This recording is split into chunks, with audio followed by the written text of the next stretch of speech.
This conference is being recorded, so keep that in your mind. For those who haven't been with us yesterday, you can always watch this video of the conference on the YouTube channel and on the website of the project. So there was a lot of interesting presentations and speakers yesterday. So if you haven't been with us, don't miss it. I will go through these technical things one more time.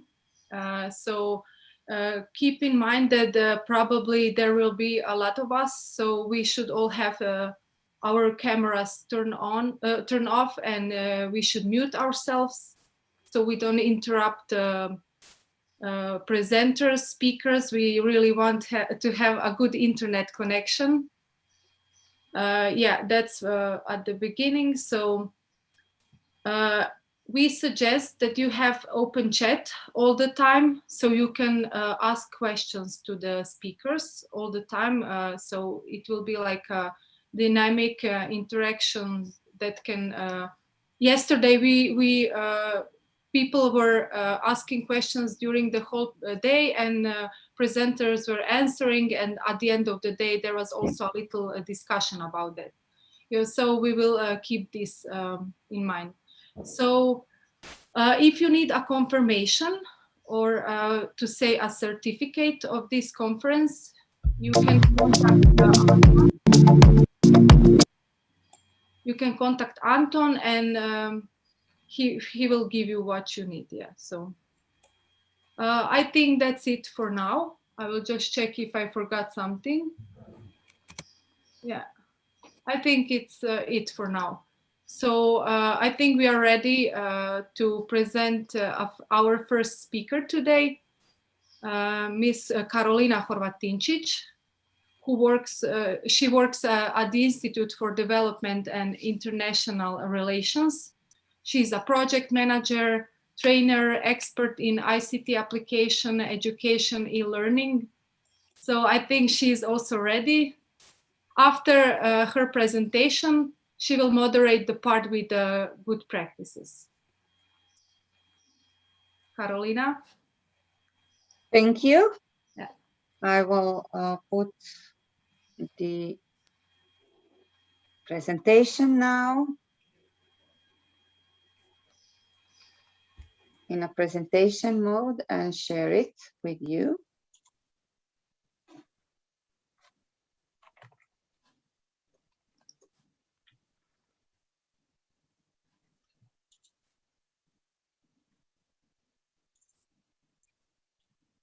Can you see the presentation now? Yes, perfect. You're ready. Okay.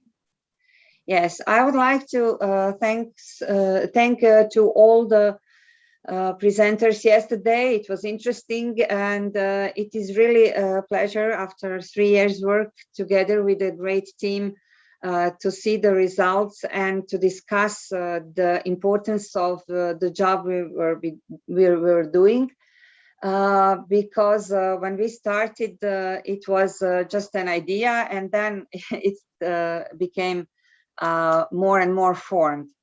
And today I would like to say that the final e-course is like a crown to our activities, because all the users can see it and learn from it and be accustomed to forest-based bioeconomy.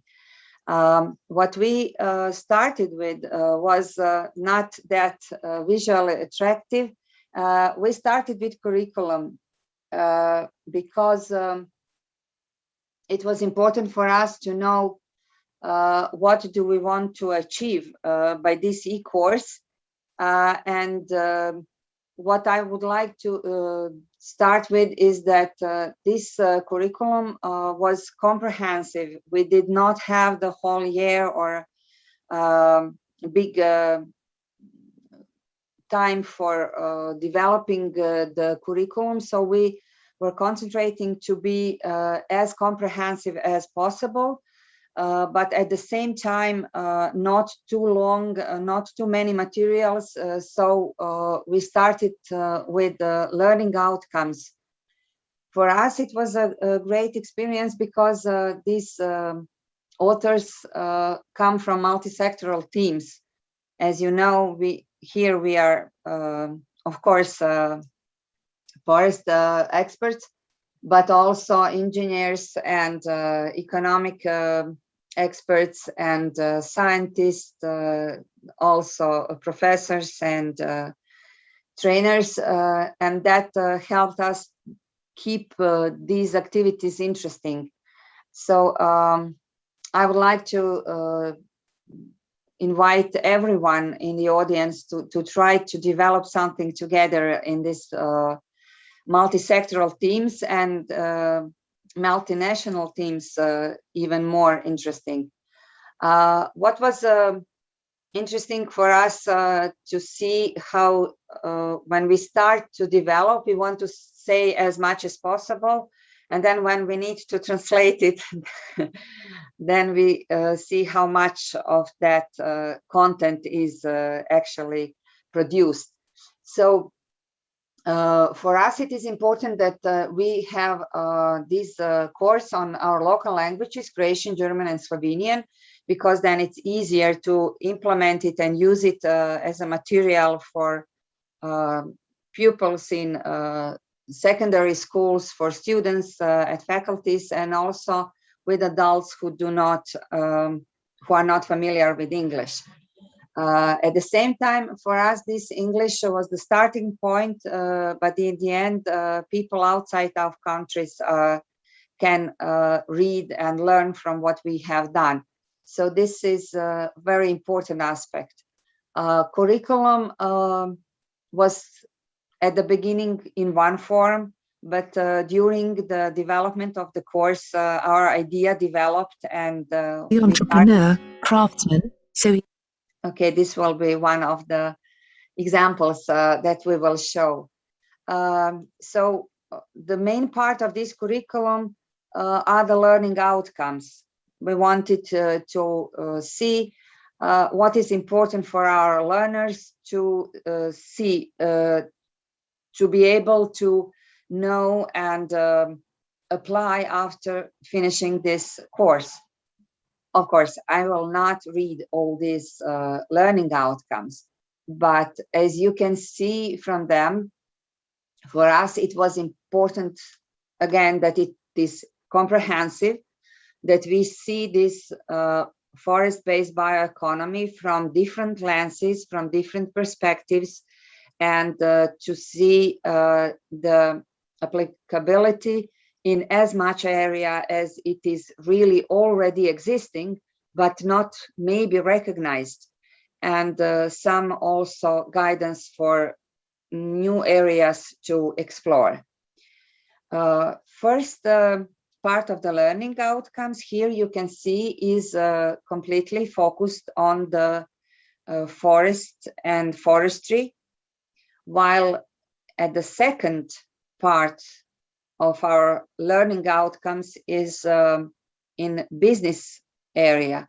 It means that we see new knowledge as a potential for developing new businesses.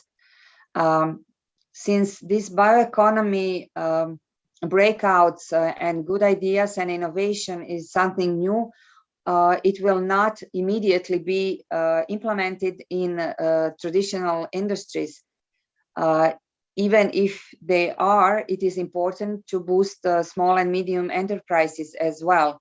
So every person as an individual or team can make some startups and start developing ideas, and then for that knowledge we recognized also that some creativity techniques to develop the innovation are needed, that there is a need for how to develop a business plan, and what is actually the knowledge needed to make the idea live. And as a part of these learning outcomes, we also have good practice examples, because the theory is one and the practice is the something which is easier to understand. And when we see the good examples, then we also maybe encouraged or our participants to start the new business and to be an entrepreneur. So this is where we started to see how to develop, what will be the content. And this approach to develop and to define learning outcomes first is something that is, of course, in line with all the recommendations of European qualification framework. And we were doing this first. What is now most interesting, I hope, is to see how does it look like. If we go to the, you see my my screen now, right? Just to be just to check, I switched to web browser. Yes, we see it. Okay, so when you are on our project website, then you will see as our outputs this curriculum that I presented shortly, but as I said, it developed during the course construction. Then also some brochures and e-course. And here we have also interesting presentation of e-learning course. Thank you, Anton. We also have these handbooks. We all in teams participated in developing the handbook for participants, because not all participants are accustomed to learning management system. So in order to come to e-learning site and how to proceed, there is a brochure that will help participants how to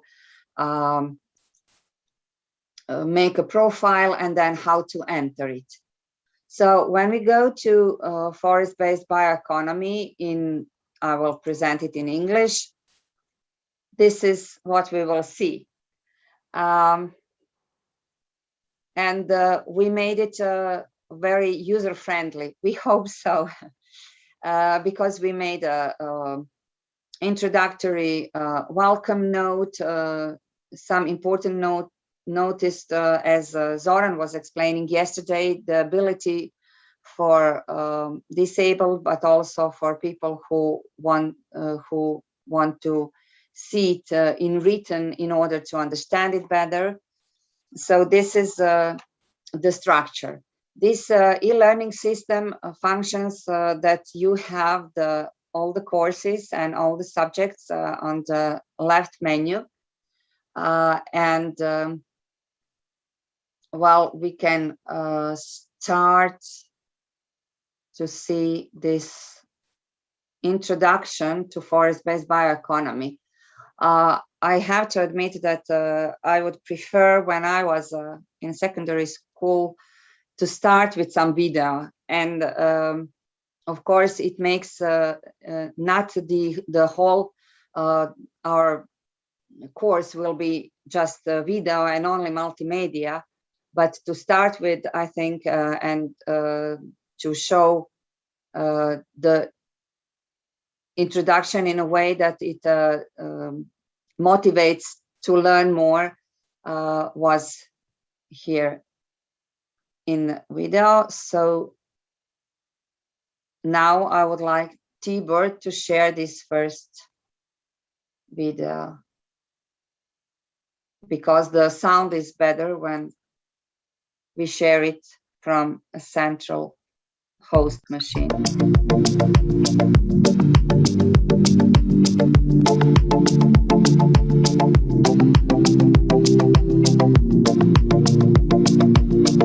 You can make double click. Lately, there is a big focus on a sustainable management and nature conservation. If we want to manage our forests to gain profit and still act sustainably, we should learn more about forest-based bioeconomy. Trees that grow in the forest can provide us with natural material. But forest-based bioeconomy are not just wooden products, biomass and building material. It is much more. From wood we can extract lignin and cellulose, and from these two components we can produce all kinds of products, even wood-based plastic. A tree is made of wood fibers. A substance called lignin keeps the fibers together. Lignin can be extracted and used as either a binding or a dispersing agent in products like paint and concrete, emulsion stabilizers in asphalt, oil and wax. Also, delicious vanillin is made of lignin. From cellulose we can produce paper, food thickeners like toothpaste and pills, viscose, cellophane, sponges, shoe polish and cosmetic. Recent technology has made it possible to make wood-based plastic from cellulose. That is far more environmentally friendly than the plastic we are familiar with, made from oil.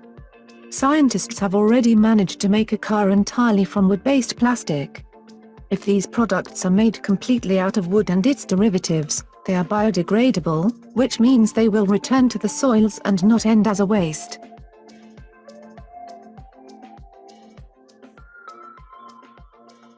When talking about forest-based bioeconomy, we mustn't forget the social and ecological aspects of forest, like recreation, tourism, drinking water, hunting, non-wood forest products and other. It is difficult to measure the market of forest services, but anyway they can represent a non-negligible income for forest owners. Forest is important for our economy, health and well-being. Let's keep it preserved and healthy with sustainable management.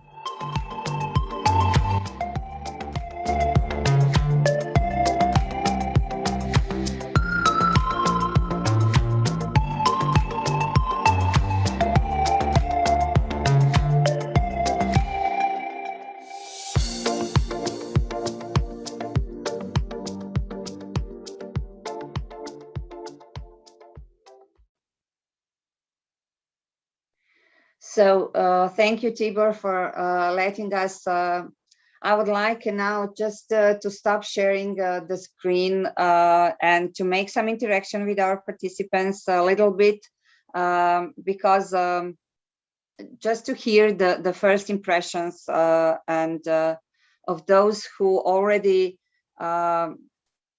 were using e-learning. Was it something similar or is it something new for you? Can you just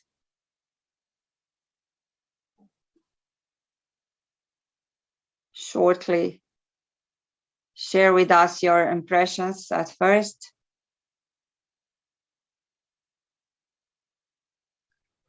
What I would like to stress out is that, is there any reaction so far?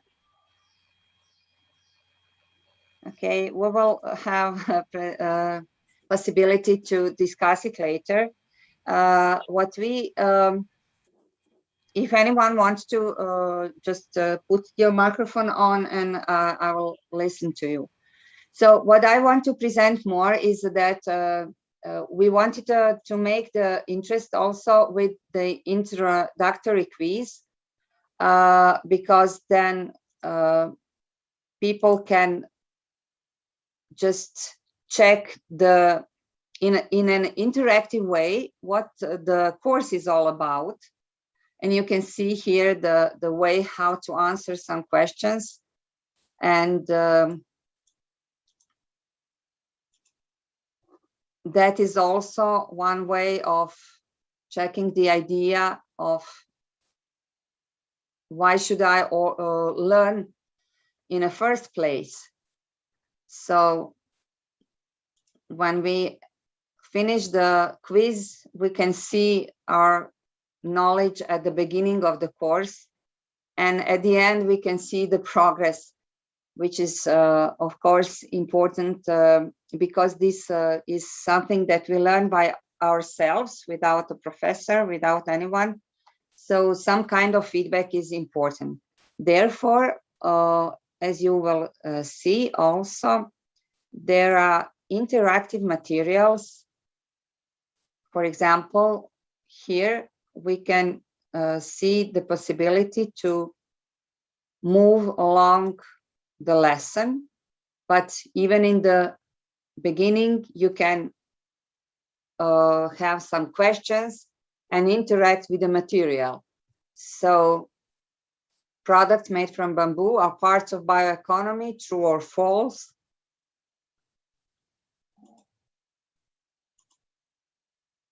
You see the stars that I got, and this kind of interaction is very important when you are a self-learner in e-learning environment.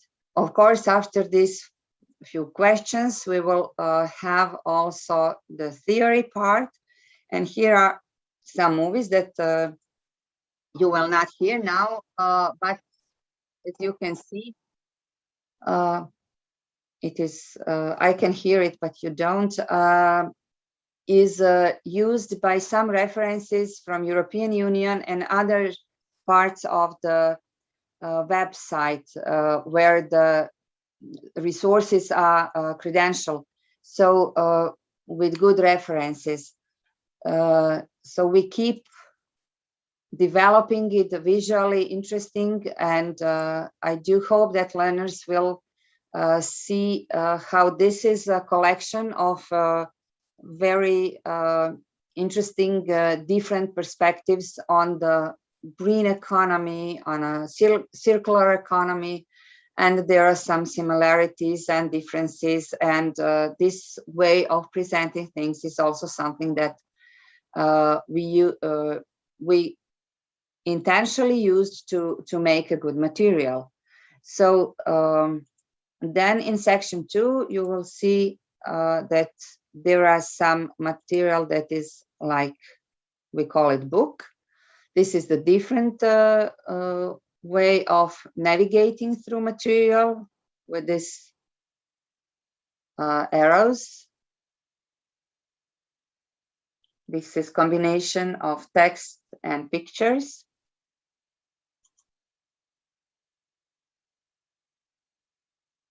And as you can see, then you can go to all the structure of presentations through books on the left side. If you want to go to out of this book booklets, then you go back to, for example, left part of the menu, and then we also have different examples.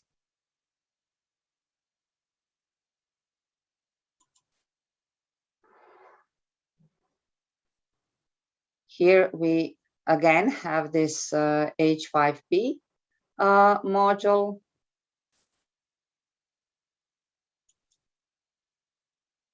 And also some interaction. Drag the words into the correct boxes. So bioeconomy includes interlinks, land and marine. So this doesn't belong here.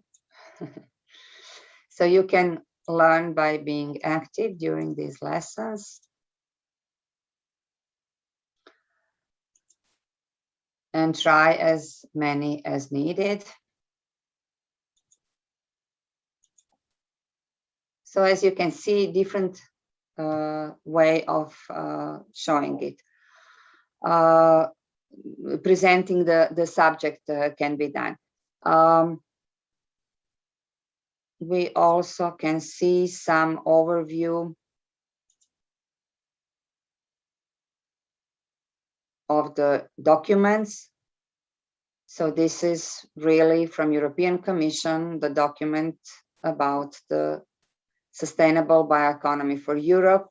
This is also the way how we made this more user-friendly, because you don't have to go outside the course. You can see it in this course.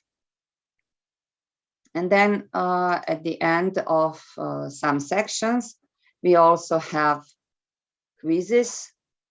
This is not the final test, not the final quiz, but for individual to test it owns.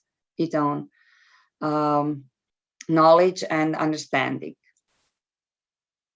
Okay. Now, let me see if I have to wait or.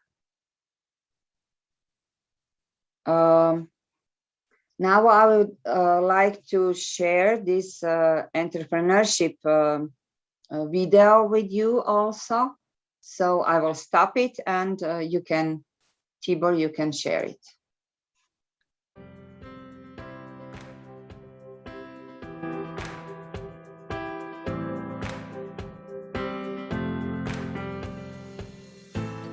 The potential of forest bioeconomy is huge.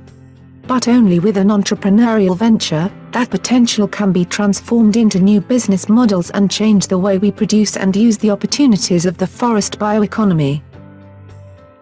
Every new job requires an idea and a business opportunity. The idea is to think about something that can lead to a business solution. A business idea describes the possibility of realizing a new product or service, a new way of producing or working, and significantly influencing the way we live. A business idea is the beginning of any innovation. But the idea itself is not enough. In order to be realized, there also must be a business opportunity. An opportunity is a favorable set of conditions that create a need for a new product, service, or business. A business idea is not the same as a business opportunity. A business idea is a tool in the hands of an entrepreneur with which he starts and develops his business. Unlike a business idea, a business opportunity has the following characteristics. First, it creates or adds value to the customer by satisfying the needs and desires of the customers. This solves a problem in the market that has so far not had a solution for customer needs. In the existing market, the needs were not met. Second, the opportunity is sustainable, because there is a market, a product or a service that is something worth paying the customer for, and they make a profit. And it Tibor, evo možemo sad ovdje zaustaviti filmić. Hvala puno. Zašto smo izabrali između... I'm sorry, I should switch to English. Thank you, Tibor. I would like to thank Zoran for making this video. Anton was also the creative part of our team. What they have done with this video, with this translation and automatic voiceover, is technically what made it possible. So what you just saw is originally made video from Zoran and in first place from our team members. And we all made some scenarios and ideas. And so as you saw the first movie, also the team from Slovenia developed it. And this is important for us to share it. Now I will share a screen to show you also one more example regarding creativity techniques. As you can see also here, that they were also presented in a very attractive way. And from the chosen examples, you may assume that I'm not the forestry expert, but education expert. And I want to show these different ways of presenting e-learning material and the content, which is this added value to forestry experts in order to be also business oriented. Okay, so I think that I will ask only to see one more original movie that was made by the team. Tibor, you can start with 3.5 minutes and present minutes or so. And the founder on the basis of which the entrepreneur embarks on a business venture. The second part of the business plan is a description of the entrepreneurial idea. A description of an entrepreneurial idea is a short description of the origin of the idea, the product and the potential customers for whom the product is intended. A good business idea does not require a large initial investment or hiring more employees in the first year of operation. The idea is focused on a market where there is no unmet demand, has a defined competitive advantage and answers questions about what will be produced, how, for which target market and why. The third part of the business plan is market analysis. Answers the questions, what, when, how much.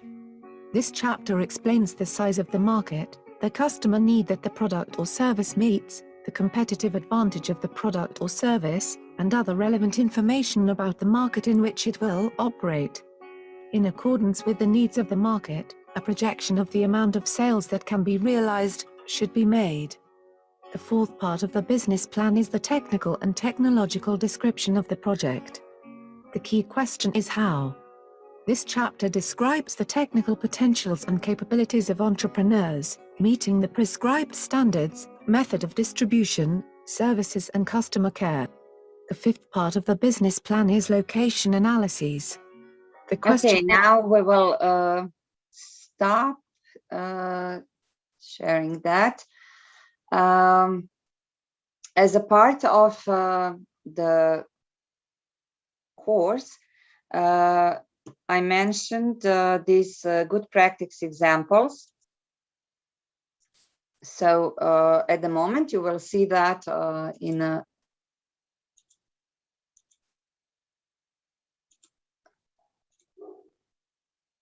left side of our course.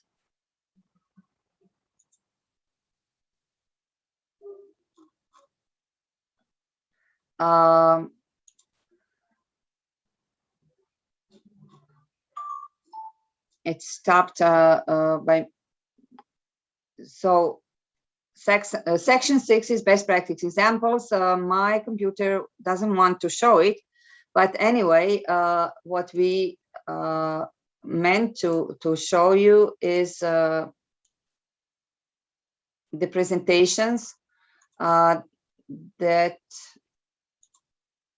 can you see my screen now? And yes, but you have wrong name. Yes, I will now stop sharing. And I will like to invite Irene Giannordelli to present her presentations about good practice that we have from Austria. Irene, the floor is yours. Yeah, thank Great. you. Thank you. Can you already see my screen?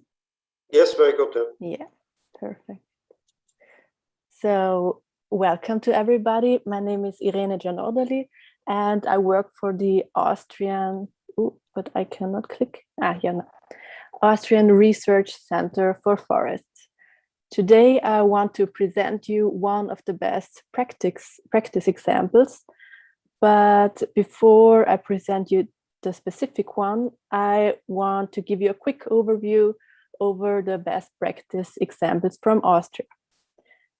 The first one is cradle-to-cradle Googler prints. Some of you may know the cradle-to-cradle, or also called C2C. C2C means that the complete production chain is thought through right from the beginning.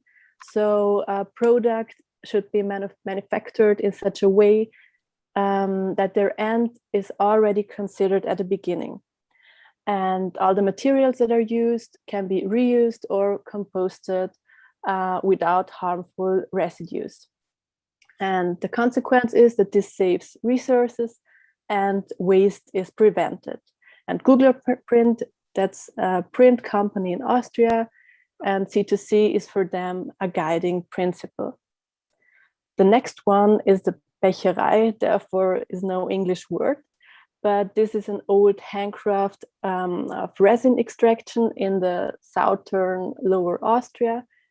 There, as you can see it on the picture, the trees are superficially wounded with a special tool. So artificially, it is stimulated to produce resin. And with this resin, you can produce ointments, soaps, and oils. And this old tradition is nearly extincted. In the past, in the 1960s, many people in Austria worked in this section. It was an own industry. But in this time, for example, paints were made out of resin. And all this changed because this was replaced by cheap mineral oils. So this part of the industry had to close. And today, only 5 people know this old handcraft. 4 of them use the Pecherei as a hobby, and only 1 person is doing it economically. And this person is presented in this Moodle course. The next one is the Alpengummi. It's the first natural chewing gum from out of the Alps. And here we have a connection to the Pecherei, because the Alpengummi is mainly made out of resin and of beeswax. The problem with conventional chewing gums is that they contain petroleum, they're not biodegradable, and most of the time the packaging is plastic or aluminium. And with the Alpengummi, the packaging is made from 100% renewable resources. So if you want to know more about those best practice examples, just check out the Moodle course and you get more information about those examples. Before I start with the next one, the mushroom garden, Tamara and Tibor, please could you show the video? You will see now 4 to 5 minutes of a video interview from the mushroom garden. And afterwards, I will continue with the presentation.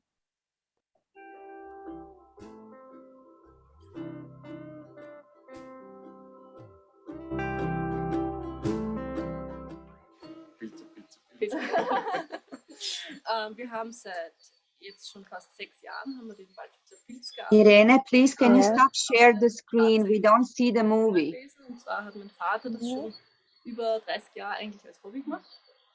Und zwar hat er sich eben auf die Kultivierung von Pilzen auf Holzstämmen konzentriert und hat extrem viele langjährige Versuche gemacht, welche Pilze, heimische Pilze meistens oder auch asiatische Pilze, welche man auf Holz kultivieren kann, was da die besten Kultivierungsmethoden sind. Und wir haben insgesamt um die 14 verschiedene Pilzarten. Davon sind 2 Leuchtpilzarten, die Biolumineszenz betreiben, die auch voll spannend sind. Und die anderen sind eben Speise- und Heilpilze.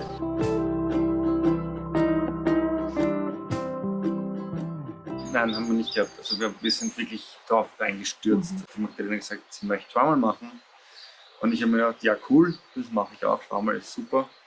Has anybody seen the movie? Dann sind wir hergekommen ins Waldviertel, zum einen, weil wir die Eltern kennenlernen wollten, also ich kennenlernen wollte, und weil wir gesagt haben, wir müssen das erst einmal lernen. Und wir haben gesagt, der Herbert, der kann das und wir müssen hier sein, damit wir das lernen können, damit wir hineinstürzen können. Und dann sind wir hineingepurzelt und dann haben wir gemerkt, was das für eine Arbeit ist und wie viel Arbeit das ist. Und dann hat sich unser ursprünglicher Businessplan ziemlich geändert. Und jetzt machen wir einen komplett neuen Businessplan, gerade der sehr viel Aufwand ist.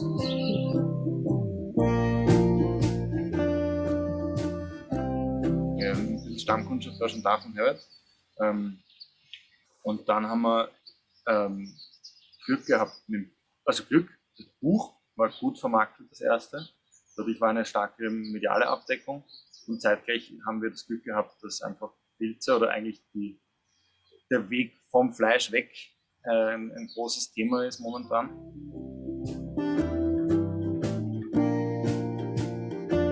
Wir haben erst letztes Jahr angefangen eigentlich. Also wir haben letztes Jahr das 2. Buch geschrieben. Das haben wir gemeinsam geschrieben, genau. Oder ich möchte das ist bisher unser Hauptmarketing gewesen. Wir haben eine Website, die ist sehr schön, ist aber im Moment noch kein Online-Shop. Das heißt, da passt im Aufbau. gerade sehr intensiv, dass das weitergeht. Und die Magdalena hat angefangen mit Instagram und Facebook. Das mache ich gerade sehr passioniert. Ja, was ich schrecklich finde. Es funktioniert wirklich gut. Also man merkt schon, dass das jetzt einfach schon auch nötig ist und ja, im gewissen Maß auch Spaß macht, weil wir echt viel zum Zeigen haben und die Schnelllebigkeit, das geht sich gerade noch aus so neben der Produktion, dass man geschwind ein Foto macht und geschwind einen Text schreibt oder noch einen Blog-Eintrag macht. Ich würde sagen, ein zweiter Teil von Marketing ist sowas. Also das wäre einfach nicht Nein sagen, sondern bei jeder Gelegenheit zu allem Ja sagen.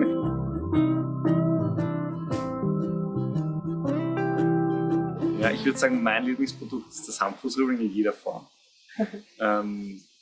Und in Zukunft wahrscheinlich, hoffentlich vielleicht Isoliermaterial aus Pilzen. Das ist mein Passion irgendwie. Mein Lieblingsprodukt ist der Igel-Stachelbart, weil er einer der besten Speisepilze überhaupt ist. Ein guter Pilz, aber sehr schwierig, also nicht so einfach zum Kultivieren, also jetzt wie ein Shiitake oder ein Außenseitling. Wir empfehlen den Leuten eigentlich immer, dass sie mal mit den einfacheren anfangen sollen. Weil wenn man so einen Pilzstamm hat, wir haben ja da hunderte Pilzstämme eingesetzt, und uns fällt das nicht auf, wenn mal ein Jahr nicht fruchtet und erst im nächsten Jahr. Aber wenn unsere Kunden quasi nur einen Stamm haben, dann schauen sie ganz lange drauf. Und wenn da nicht sofort was rauskommt, also werden sie ungeduldig und dann muss man sagen, ja, das braucht eine Zeit. Und dann, wenn man es am wenigsten vermutet, dann kommen es meistens. Und Lieblingsprodukt von den Kunden, würde ich sagen, momentan ist der Pilzkübel. Weil das auch Indoor und naja. Naja, die sagen also, und ja, stimmt. Aber das ist halt auch, weil wir schauen, dass die Leute einfach starten. Ja.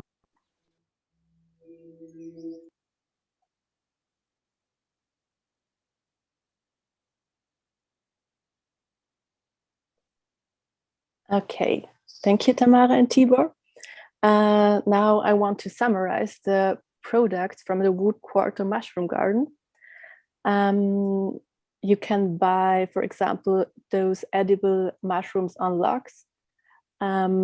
If you have your own logs at home, you can also buy the mushroom spawn for self-inoculation at home. They have also special things like night lamps from luminous mushrooms. So as you see, the couple is very creative, innovative. I noticed also during the interview with them that they have so many ideas and that the project is only at its beginning and that many different products will follow for sure. Another product is this bucket with different types of mushrooms, and this is for indoor growing. So this is for those people who live in the city or who have only an apartment and no garden. And with this bucket, you can easily grow your own mushrooms at home. They wrote also 2 books, as you heard in the video. So when you need, I have to add they are in German, but for more information, there are those 2 books.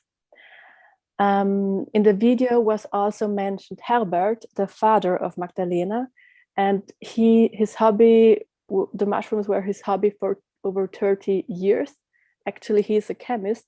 So in the last 30 years, he did many experiments to find out which edible mushroom grows the best on which wood. And he found out that the quality of the wood is very important for a successful cultivation. And the wood should also be fresh as possible and should not have been stored for more than 4 months.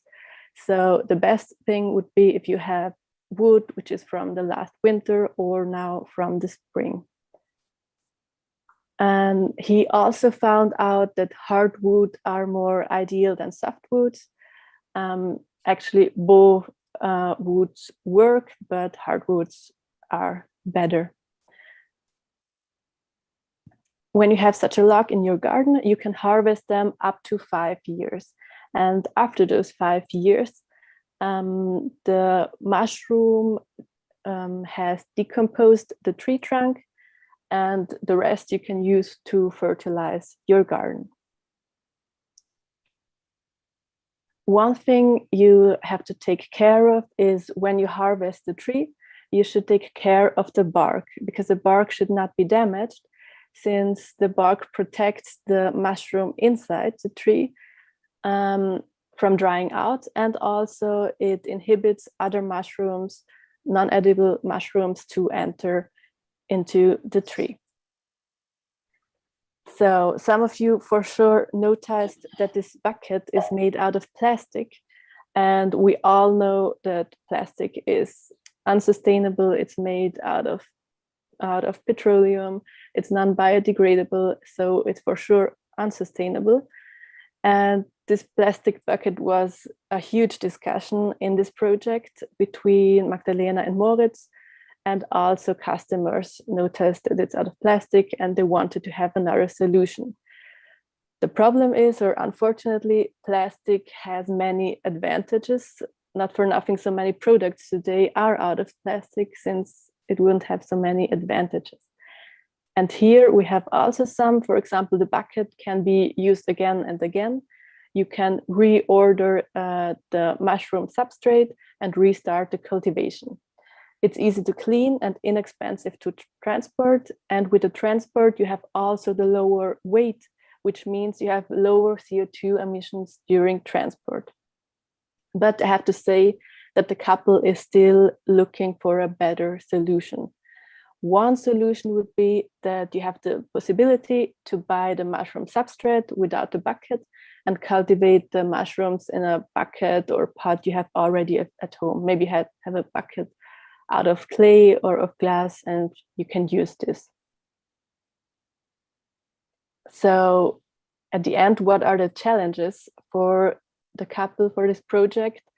The first thing is for sure the social dynamics. Both are in a relationship, they have a small family, they live in Magdalena's house where her whole family lives, and they have a company. So you can imagine it's for sure not always easy to work or to live together. The next thing is the financing of the project in the first years, because they had no money. It was always difficult for them when they saw that a neighbor or a friend of them bought a new barn for 100,000 euros, and they had to decide, do we buy this for 20 euros or this for 30 euros? So it was very difficult at the beginning. Now, after 6 years, it's better, they have more money, but because the project was growing, but they're still in the investment phase. And another problem is the grant system in Austria, because it is very complex, particularly for something which is so special with the cultivation of mushrooms, because they are quite unique in Austria. There's now also a project in Vienna. Yeah, but it's difficult to get money for this project. And at the end, the good things about the project, both love it to work with each other and with nature. And they learn every day something new. So they didn't stop. They are still doing new researches. They want to find out which edible mushrooms they could add at their shop. So they are still experimenting and learning every day something new. So that's it. Thank you for your attention. And we will post the link to the video also in the chat. So please, after the conference, not during the next presentations, you can see the whole video interview. Thank you. Thank you, Irene, for this wonderful presentation. I'll have the whole different perspective on chewing gums now. I do hope that it will be standardized, that I can choose the one who can be recycled and those who are not. Where can you buy those gums already in Austria? Yeah, you can buy them in bio shops. It's not in the big groceries, but in small shops, they're already available. Paulina, you can buy it in Prokop. Prokop is a big drogerie market in Austria, and you get it there. So it's really, they have many shops in all over Austria. So it's quite a big distribution. Yeah. it is really an innovation and also a great example of two young people. When we see the movie you presented, we can see actually that it's two enthusiastic people who know what they're doing and it's possible. And thank you for this wonderful presentation as well. I would like to see now the good practice example from Croatia. Anton Brenko will join us and I will stop sharing my screen. Anton, the floor is yours.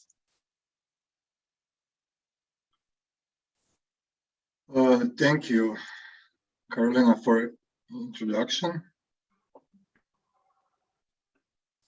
So can you see my screen, my presentation? Yes. Okay, so today I will present you two best practice examples from Croatia. Yeah.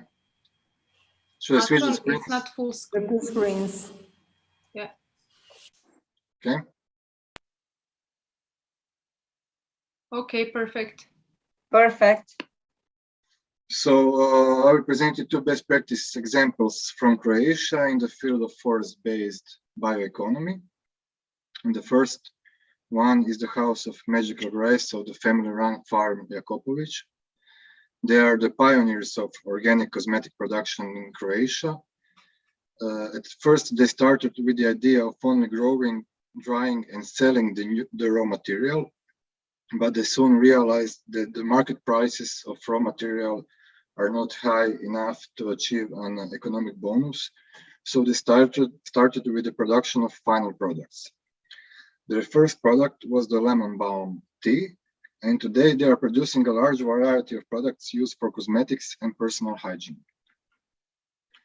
Their newest products, which are rapidly increasing in their popularity, are products made from normal forest products, such as common comfrey, immortelle, and St. John's wort. Their products can be bought at their web shop and commercial domestic market chains of organic products, and they're also exporting their products to marketplaces and shops outside Croatia. So here you have the link to their web shop if someone is interested.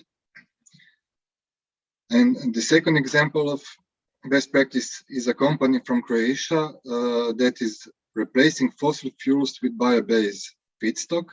They are using cellulose as an alternative to fossil fuels in order to produce a very common and popular product. Driven by future single-use plastic products ban, environmental awareness, and current market needs, young entrepreneurs from Austria decided to add new product to the existing business line. They invested over 150,000 euro and started to produce branded paper straws, Linea. And with this, I will conclude my presentation and give the word to Mr. Goran Machinko to present his company. So if you can start the video.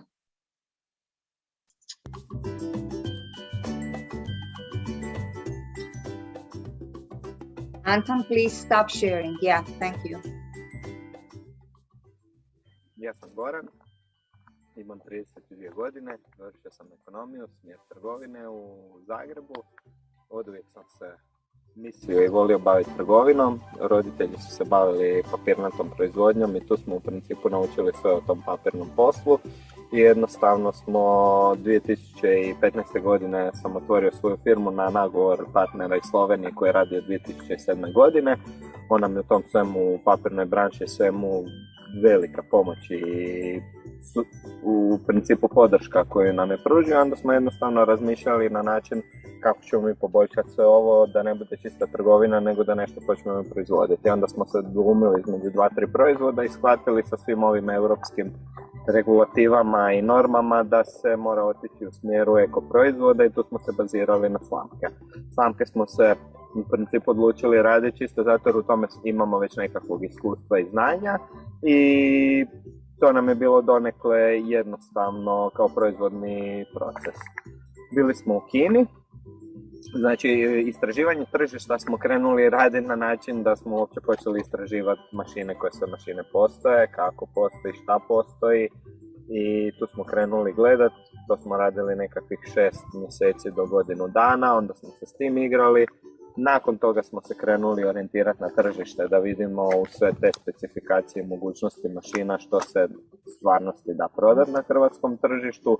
S tim se iskreno nismo ni zamarali puno, jer nam je to bio nekakav dodatni posao s kojim smo htjeli malo poboljšati svoje trenutno poslovanje i shvatili smo da će to funkcionirati i raditi, onda smo otišli u taj dio. Nakon što su mašine došle, testi prije samog dolaska mašina bilo je puno problema, odlazili smo u Kinu, ja osobno 2 puta, kolega odlazio isto 2 puta, samo u različitim terminima, gledali te mašine, proučavali sve i onda kad smo odlučili, uplatili, čekali da dođu, kada su mašine došle, onda smo krenuli raditi. Kolega i ja smo sjedili zajedno, krenuli proučavati što bi radili i shvatili da bi trebalo raditi papirnate slamke. S procesom proizvodnje smo bili upoznati i jednostavno otišli tamo i kupili mašine. Kad smo kupili mašine, čekali smo prvo 2 mjeseca da one dođu od uplate do proizvodnje, onda od proizvodnje do dostave, i nakon toga je krenulo zanimljivo poslovanje na sve načine, od hrvatskih regulativa do zahtjeva kupaca do kvalitete samog proizvoda. I tu smo se jednostavno počeli igrati s tim, igramo se i dan danas. Kako je sve krenulo, u zadnje vrijeme došla korona koja nas je malo zaustavila i stopirala kao sve na hrvatskom tržištu, ali u principu mislim da smo od prvog dana prije godinu i nešto dana, kad smo počeli, do sad jako napredovali.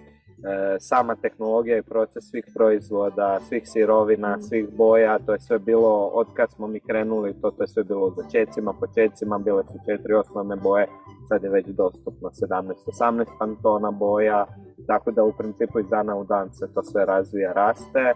I mislim da će iz dana u dan sve lakše biti poslovati. Mašine smo upoznali, naučili smo same proizvodne procese, počeli smo uvoditi isto certifikate, počeli smo uvoditi različite procese u firmu i raditi na poboljšanju kvalitete i same proizvodnje. Jedan od najvećih izazova na ovom tržištu bilo nam je na koji način prodati te slamke tim hrvatskim kupcima, na koji način se približiti, pošto je plastika bila puno povoljnija i pristupačnija. Prvi kupci koji su na to sve pristali su veliki sistemi koji su eko-osvješteni, oni su znali da će im to u budućnosti donositi, a s obzirom na sve EU regulative, znači svi ćemo se morati prebaciti na taj dio. Tako da će nama samo po sebi u budućnosti biti lakši plasman proizvoda, a za sada se baziramo isključivo na kvalitetu, pošto se želimo distancirati od kineskih proizvoda gdje je razlika od boja do kvalitete i trajanja u piću velika. Ideju za proizvodnju slamki smo dobili u principu od svoje prodaje redovnih proizvoda, pošto smo u asortimanu listali plastične slamke, onda smo vidjeli koliko je to tražen i udaran artikl i onda smo jednostavno krenuli raditi analizu na koji način i koliko se tih slamkica prodaje. Onda kad smo shvatili da je to veliki potencijal i sve, onda smo jednostavno odlučili da ćemo otići u proizvodnju papirnatih, pogotovo iz razloga zato smo se prije bavili papirnatom proizvodnjom papirne konfekcije, gdje smo bili upoznati sa svim tim proizvodnjama hilzni ili papirnih tuljaka i cijeli proces nam je bio poznat. Tako da, evo, u principu ideja je bila sve znamo, ajmo to krenuti raditi. Međutim, kad smo to krenuli raditi, onda smo vidjeli koliko ima dodatnih nepoznanica, problema i situacija s kojima nismo bili upoznati. A tržište kao tržište, istraživanje je bilo na način da sam uzeo 5-6 najvećih kupaca u Hrvatskoj, potrošača, otišao kod njih, istražio nekakve njihove količine i nekakve cijene, međutim to se sad sve u ovih 1,5-2 dana drastično promijenilo, tako da nije to sad neusporedivo, ali pozitivno. Na pozitivnu stranu.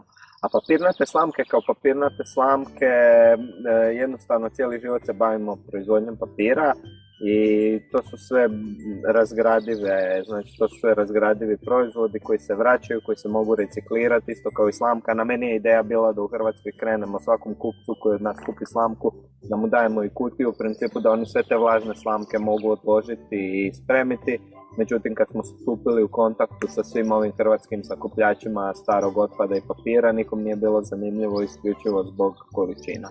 Tako da mislim da tu treba puno raditi na reciklaži, na cijelom tom procesu i zaokružiti cijeli taj proces, da se od početne celuloze dođe do nekakvog recikliranog proizvoda, međutim slamka kao slamka se nikad neće moći raditi, doduše dogod je zakon ovakav, neće se moći raditi na način od recikliranih proizvoda, pošto su to food contact proizvodi koji ne smiju ići u usta.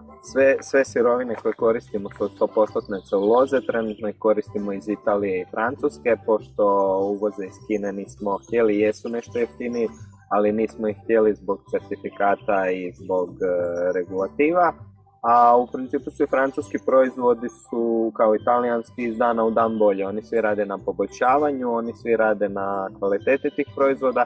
Sad, svi bi od nas htjeli da slamka bude kao i plastična, ali u principu svrha papirnate slamke nije svrha plastične slamke, da ona može trajati beskonačno, nego je to proizvod koji bi se trebao iskoristiti u tih sat, 2 vremena koliko se već pije to piće, i onda jednostavno da se da u daljnju reciklažu, da se od tog proizvoda mogu raditi nekakvi tetrapaci, novine ili nešto drugo.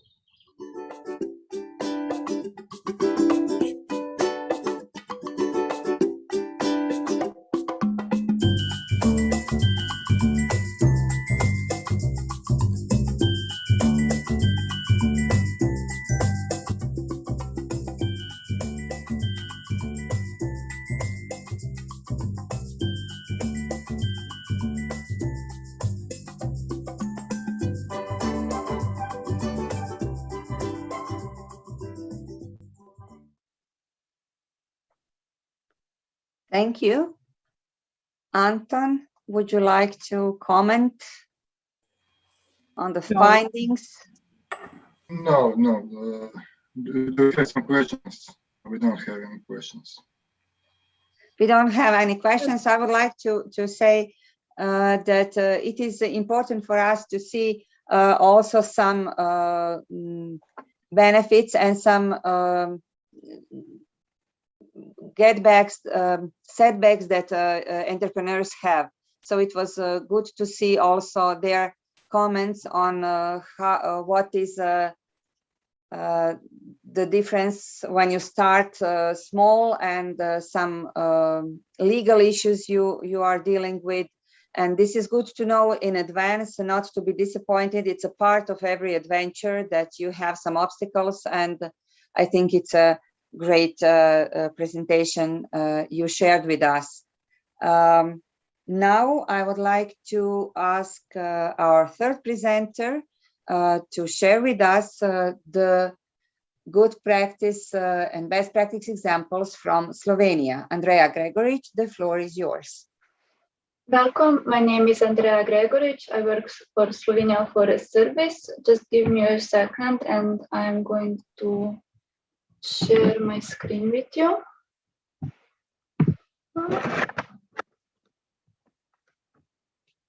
Okay.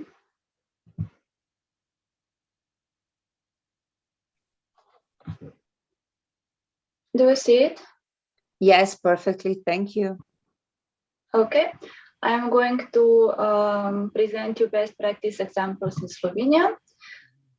In Slovenia, the bioeconomy is not uniquely defined and recognized as an independent field. Consequently, it is also scattered across industries in strategic and government documents.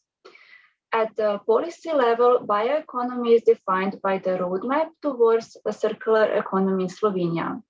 It is a strategic document that highlights the transition from linear to a circular economy model. Despite the heterogeneous strategy of introducing bioeconomy concepts, documents for the forestry and wood processing industries predict an increase in the sustainable use of wood biomass and an increase in the added value of the area covered, which is really great. So I'll talk about opportunities for further development of bioeconomy in Slovenia. Wood in Slovenia has great development potential. especially as a building material for replacing fossil fuels with bio-based projects, for production of textiles from cellulose fibers, and for generating electricity in modern and efficient systems. Today, I'm going to present two best practice examples. First is Belinal. It is a dietary supplement that contains an extract from the branches and knots of white fir. Researchers at the Institute of Chemistry, in collaboration with doctors and scientists, have proven that the extract from the white fir has positive effects on human health. It had been found that they contain many useful substances, but the most important one are polyphenols. It helps lower the glycemic index of a carbohydrate meal, which is a really positive thing for diabetes, and plays an important role in the treatment and prevention of cerebrovascular diseases such as stroke and dementia. Also, it has multiple other benefits, but those are most important ones. It is important to say that branches are obtained in Slovenian forests, especially in the Kočevje region, where the forests are well preserved and fir is naturally presented. With different laboratory methods, the active substances are extracted and put into capsules. So you take a medicine as a capsule. The second best practice example is a wooden tree house in forest of Celje. So I would like to share a video with you, and I'm going to stop sharing my screen so you can see the video.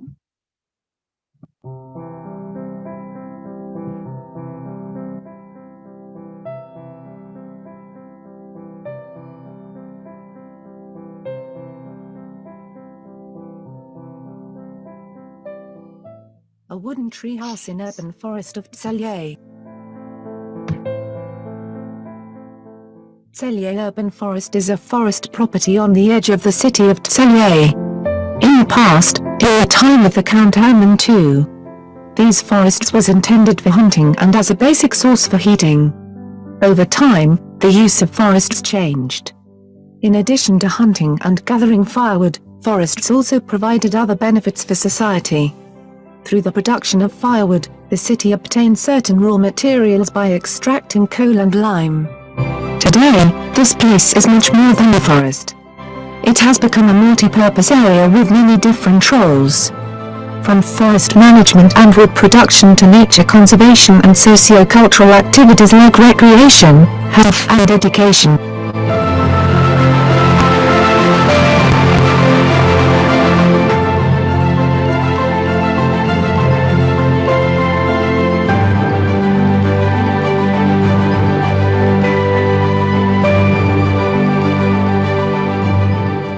Due to its proximity to the city, the urban forest of Celje offers an excellent opportunity for educating, training and informing citizens about the significance, functioning and conservation of natural ecosystems. The activities based on the principles of forest pedagogy are used to provide knowledge about the importance of forests, forest ecosystem and forestry as an economic entity. The Mesnigras Celje with its treehouse has become an open-air classroom, an added value for children and youth learning about forests. Dobrodošli na drevesno hišo v mestnem gozdu Celje. Bila je zgrajena pred 5 leti v sklopu projekta Green for Grey.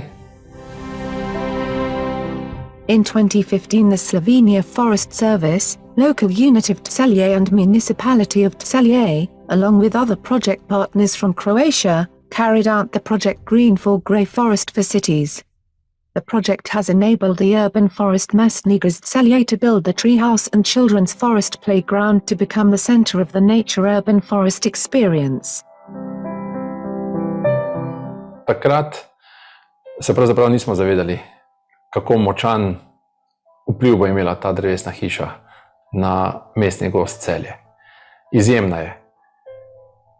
V tem obdobju se je obisk oziroma mestnega gozda ne podvojil, pač pa potrojil. The treehouse became a main point in the city forest, together with the children forest playground Jajasa. In the time of the project also informational boards and recreational infrastructure were set up in the forest. Drevesna hiša, to je san vsakega otroka, imeti hišico na drevesu.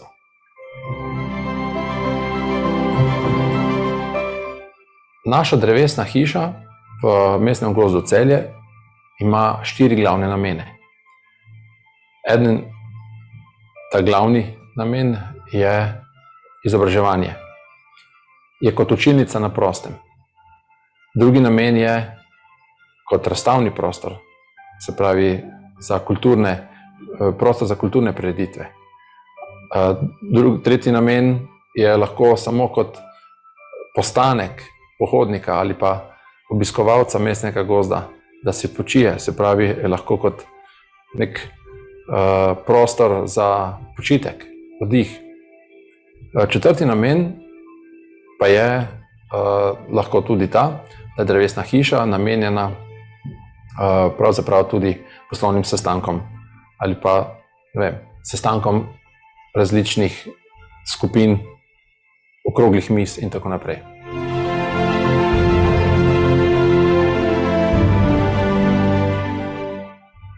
Drevesna hiša je 80% zgrajena iz lesa Douglazije.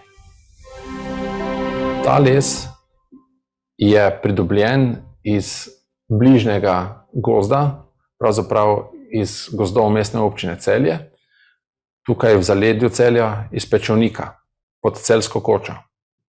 Torej lahko rečemo, da ima ta drevesna hiša majhen ogljični odtis, vsaj kar se tiče transporta lesa. Vse, kar je lesa v drevesni hiši, je pravzaprav slovenski les. Čeprav o Douglaziji ne moremo govoriti kot avtohtoni drevesni vrsti, pa so jo 1883. leta prinesli gozdarji v zaledje Celja, v območje Pečovnika in posadili cirka 90 do 100 hektarjev in jo posadili skupaj z smreko. Drevesna hiša je vpeta med 6 dreves in stoji na 4 stebrih. It is 52 square meters big and 9.5 meters high. Contribution to bioeconomy: storing CO2 in wood, using natural resources from the nearby forest. After its use, the wood will be left in the forest to decompose. Educational role of the tree house.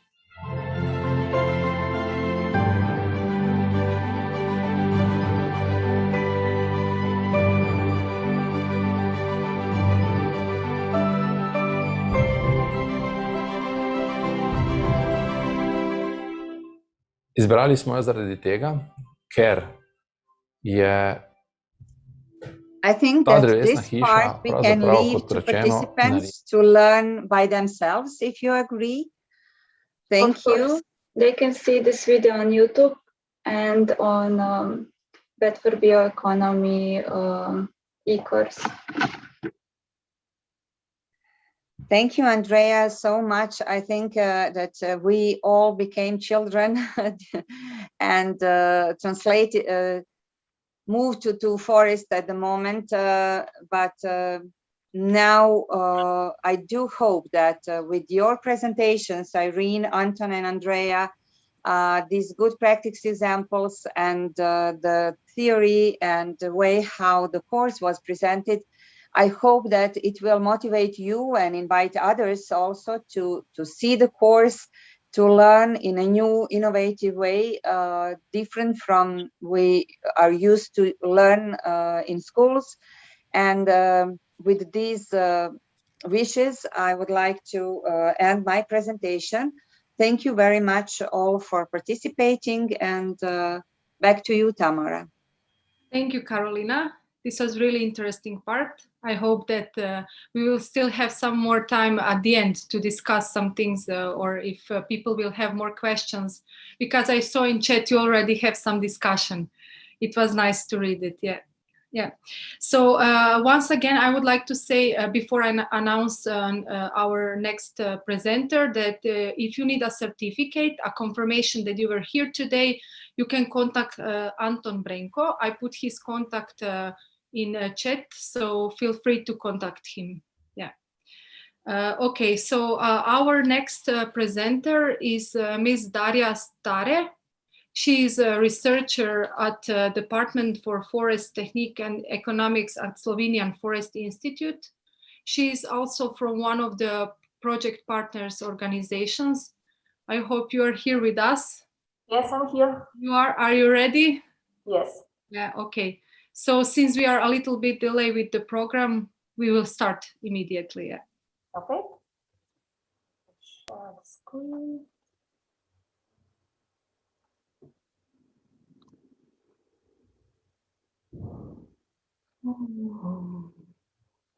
Okay, now can you see?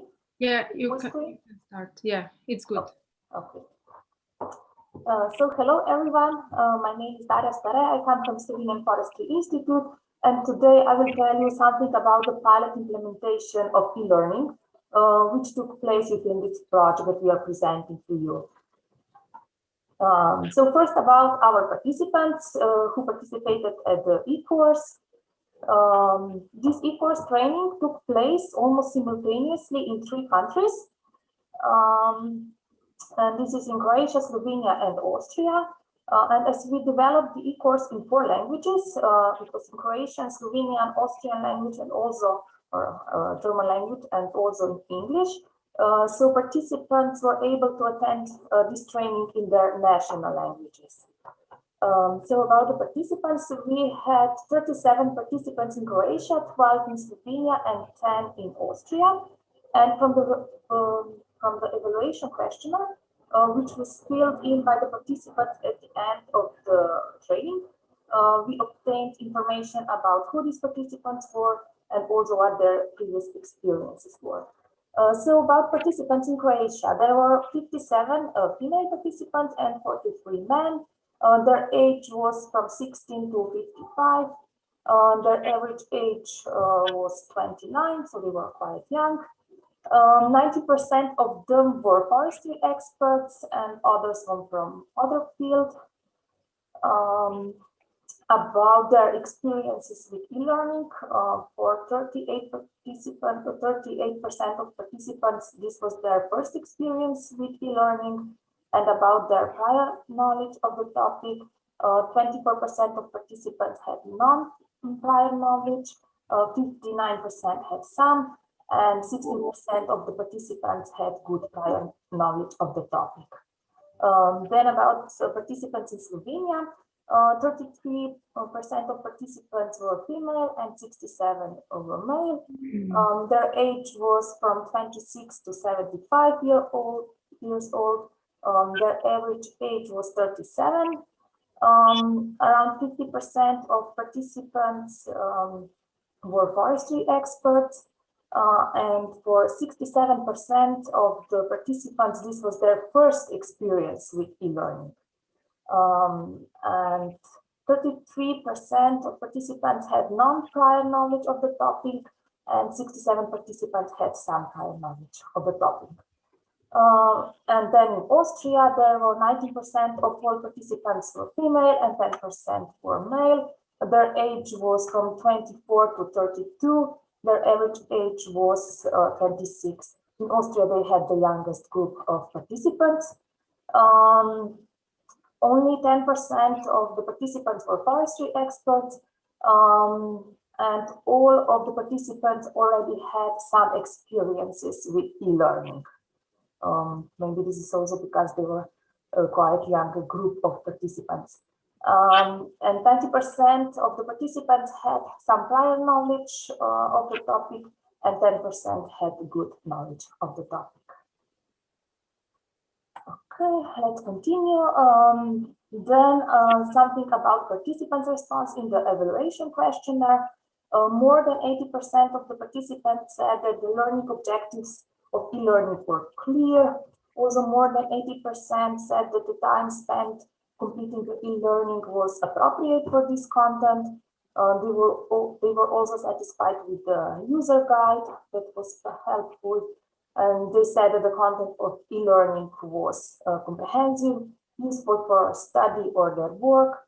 Also, this was important topic for the current forestry framework, and that the topic was well structured.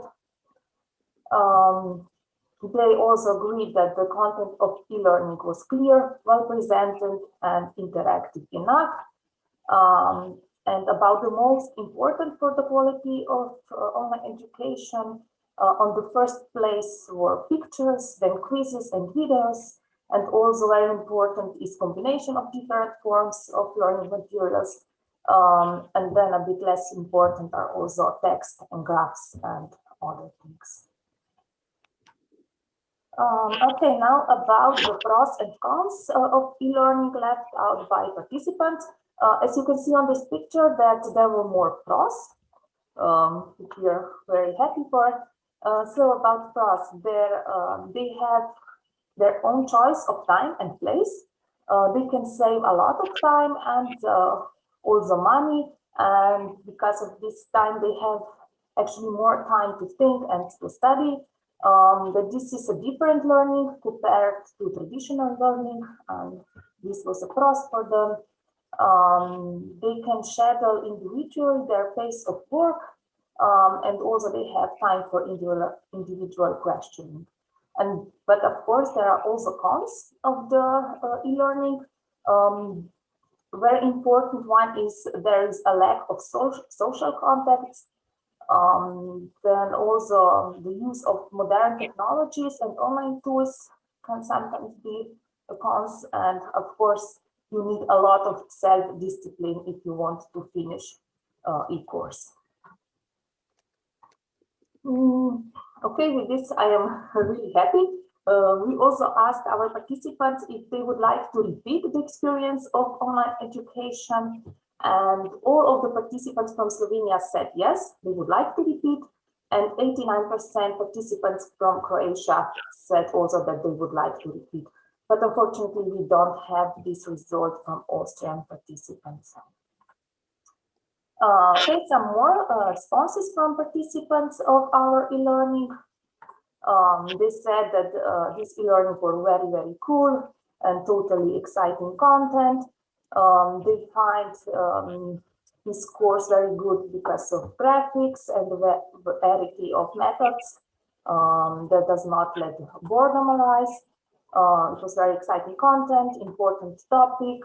The materials are not boring and very informative. And also that the provision of videos and slides was really good instead of just providing a bunch of articles to read.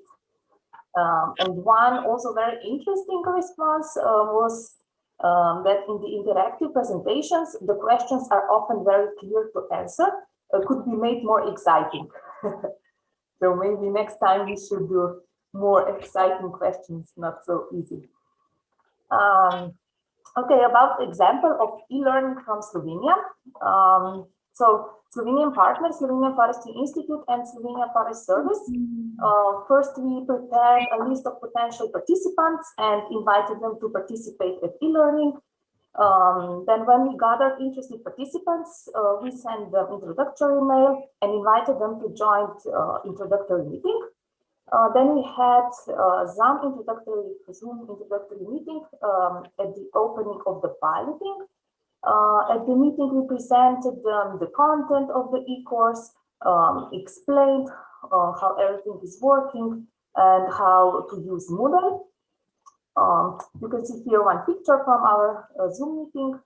And after this Zoom meeting, the participants had around 1.5 months time for individual learning. After the end of first month, participants were warned of the impending expiration, And by the scheduled end of the training, all participants had successfully completed the training. They completed the final exam, and after that, they get the certificate about that they successfully participated at e-learning. Okay, now I'd like to share with you one example or one experience of an e-learning participant from Slovenia. We made a short video so that one participant could tell you what were their experiences. I hope this will work.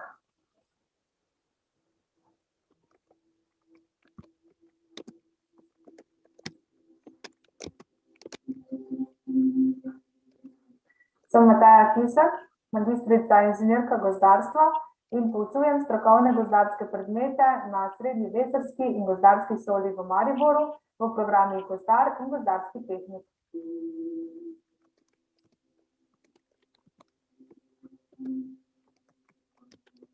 Srednja lesarska in gozdarska šola v Mariboru je ena izmed dveh gozdarskih šol v Sloveniji, ki izobražujejo za programe gozdar in gozdarski tehnik. Imamo 80 hektarjev lastnih gozdov in zelo velike in številne lesarske delavnice, v katerih dijaki iz našega lesa izdelajo naše domače izdelke.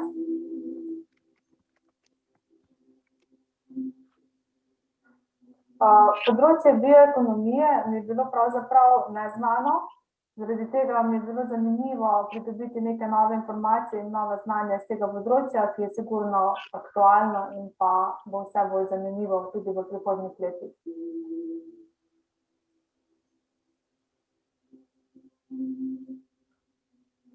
Pozitivna stran izobraževanja na daljavo je zagotovo tudi to, da si lahko sam izbereš čas, ki ti najbolj ustreza za to izobraževanje.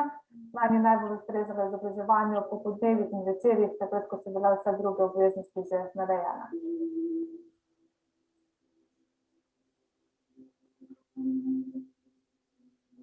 Všeč mi je bila ta globina oziroma možnosti, da lahko na različnih nivojih poglobiš neke določene vsebine, ki te morda nekoliko bolj zanimajo in za katere sem ocenila, da bi lahko tudi pri mojem delu z dijaki lahko prišle pravo v prihodnje. To je predvsem tisti, se pravi, se mi zdi največja dodana vrednost tega izobraževanja na daljavo, da lahko sam doziraš tiste vsebine, ki se tiče.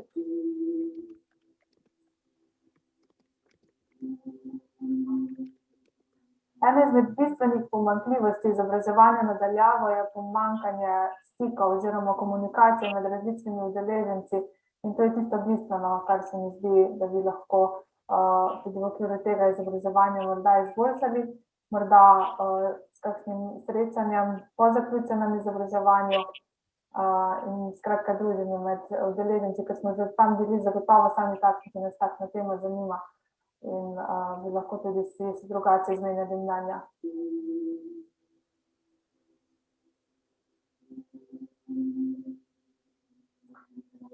Zagotovo spletna izobraževanja niso optimalna, ampak smo spoznali sedaj v teh časih epidemije, da je tudi to eden izmed načinov, kako si lahko pridobimo novo znanje in kako se lahko nekaj novega naučimo tudi na ta način.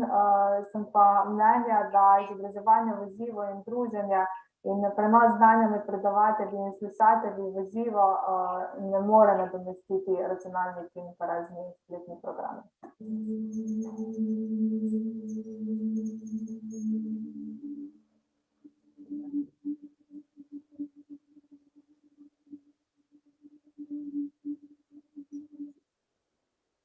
Okay, that was all from my side, and thank you for your attention.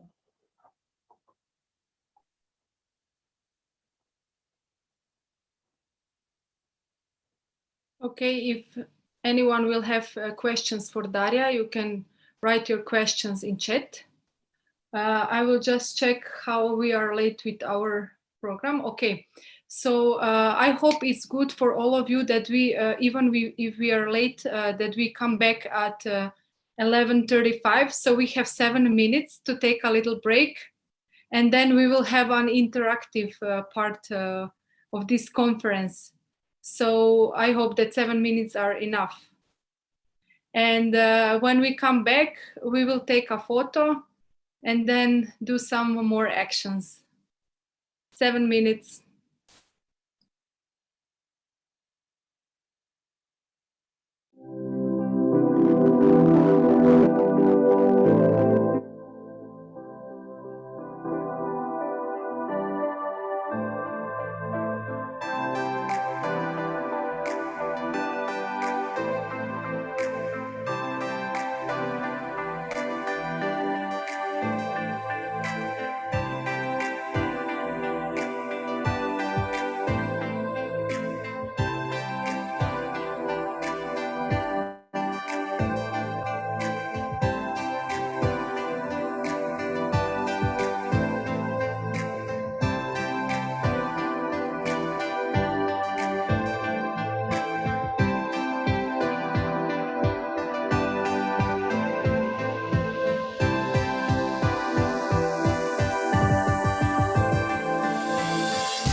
Global urbanization and the separation of humans from nature led to a higher appreciation of natural, traditional and wild resources. Therefore, the popular culture around wild foods and foraging together with back-to-nature lifestyle is increasingly gaining in importance. This provides an opportunity for the development of the bioeconomy based on non-wood forest products and placing added value products on the market.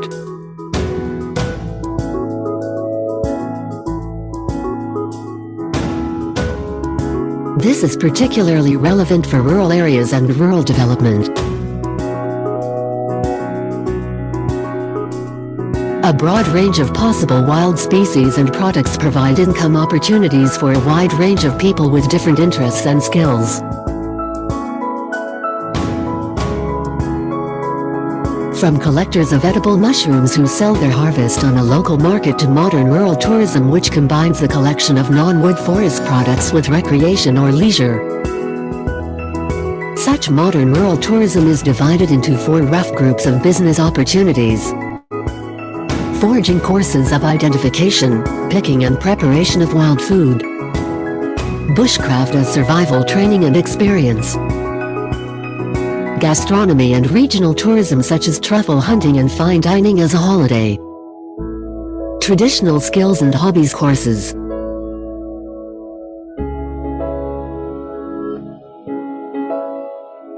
The commercialization of non-wood forest products is particularly applicable when timber revenues fall, which is a trigger for innovation.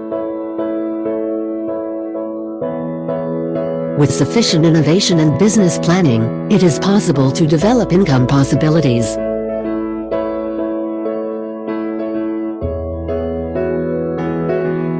To conclude, besides economic benefits, non-wood forest products have a positive impact on society well-being, health and happiness. Also, they have an enormous ecological role by providing seeds for forest regeneration, food for animals, but also material for nesting or shelter and much more. That is why we have to responsibly manage non-wood forest products and use them in a sustainable manner.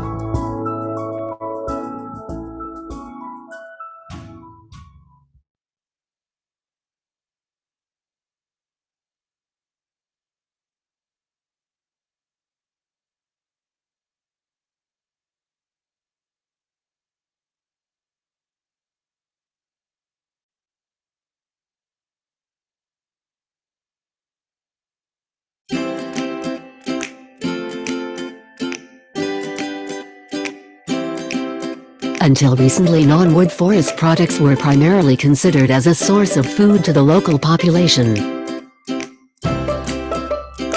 Nowadays, with the development of the global health and food market, gathering non-wood forest products is gaining in popularity on account of their nutritional and medicinal values. Proteins, vitamins, minerals, antioxidants. This low-fat food can be used as a medicinal.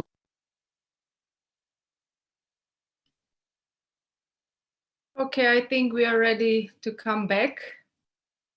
So just to make clear that now one interactive part is coming.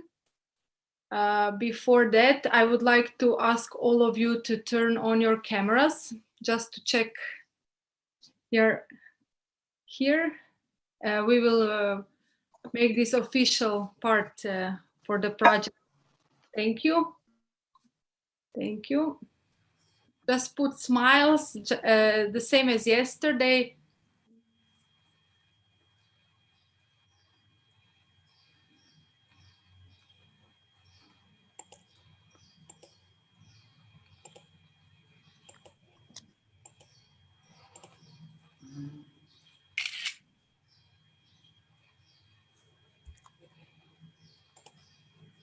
There is a lot of us, so just give me a minute. And we should wait a minute or two that everybody come back and switch on the cameras. Yeah, we can repeat that later too. Yeah, so don't worry.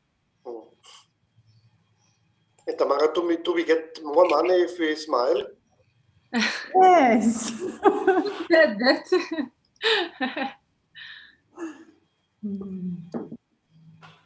There's a reason we have so many nice ladies. But you are very valuable asset. Thank you. Okay. Just one more second. Seems like Christian is ready for moderating. Okay.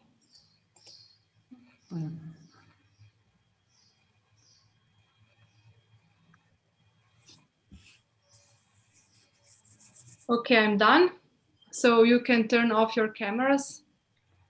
It was nice to see you, people. Now I will announce our next speaker. who will be actually a moderator of this interactive part of the conference, who will lead us through this panel discussion too, right? Mm-hmm. So Mr. Christian Lackner is from Austrian Research Center for Forest, Federal Research and Training Center for Forest, Natural Hazards and Landscape Austria. He's also a head of communication office of the Austrian Research Center for Forest in Vienna. Works for Green Care Forest in public relations and coordinates together with Franziska Hütter the Green Care Forest project. So yes. a lot of things, yeah. Yes, thank you for the nice introduction. We have a very long name. Our institute have a very long name, so it's better to shorten it with BFW, yes. So welcome to the interactive session. We have about 45 minutes, and I think we have 3 questions, well, 3 parts, and they will be very similar in the process. So we have my colleague Andrej Prešnica from the Forest Slovenian Service will make a short introduction. So I think 3 to 5 minutes. Then Tamara will open a whiteboard, and there you can discuss. So can you put your ideas, your comments, your questions, and then I think we have 5 minutes again to. Andrej, I think Andrej and I will make a co-moderation or co-moderation of the questions, and so we can see what are your ideas to the different questions. So the first question is, what are the main challenges in forest-based bioeconomy? And Andrej, yours is the floor, please. Yes, thank you very much. Also, my best regards to you all from my side. I was asked to make a brief introduction to this first question that we will try to answer on it. Our group is quite big. It's a very competent group. It will be a pity not to use that group for gaining some new knowledge. But also on the other side, the field of forest-based bioeconomy is also very complex field, and I'm sure that we will be able to cover all of it, because I know that you are coming from the different parts of that bioeconomy, as we say, playground.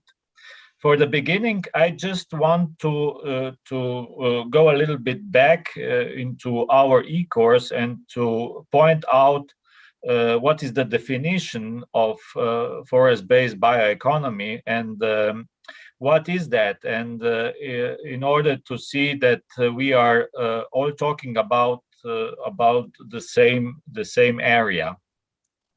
So we are talking about the forest-based bioeconomy, which includes all the parts of economy that sustainably produce renewable biological resources from forests and can also convert them into valuable products and services.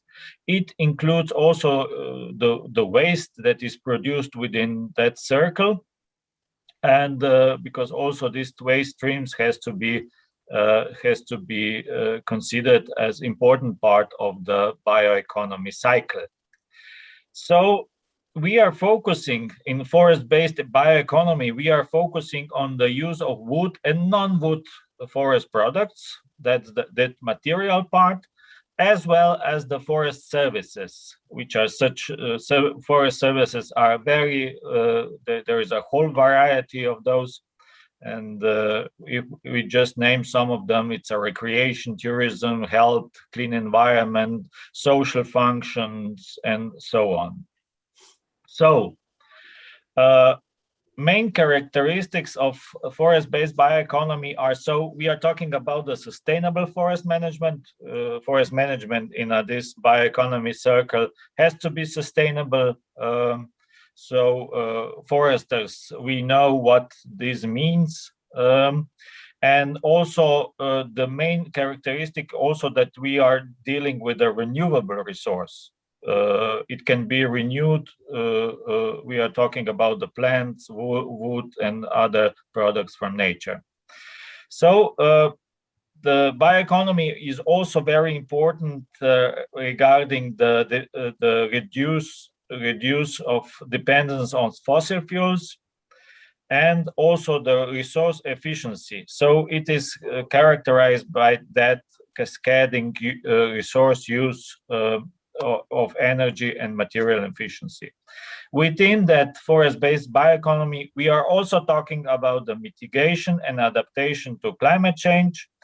And if we connect all that to the society, we are talking about the creation of new jobs and also the cooperation between different sectors. I have to point that out before we go to our first task that we will have, only because that we know what we are talking about, and that you will try to gather your wide angle of your ideas in order to answer on that first question, which is what are the main challenges in forest-based bioeconomy in the future? So when talking about the challenges, we are talking about the obstacles and barriers in that field we want to avoid.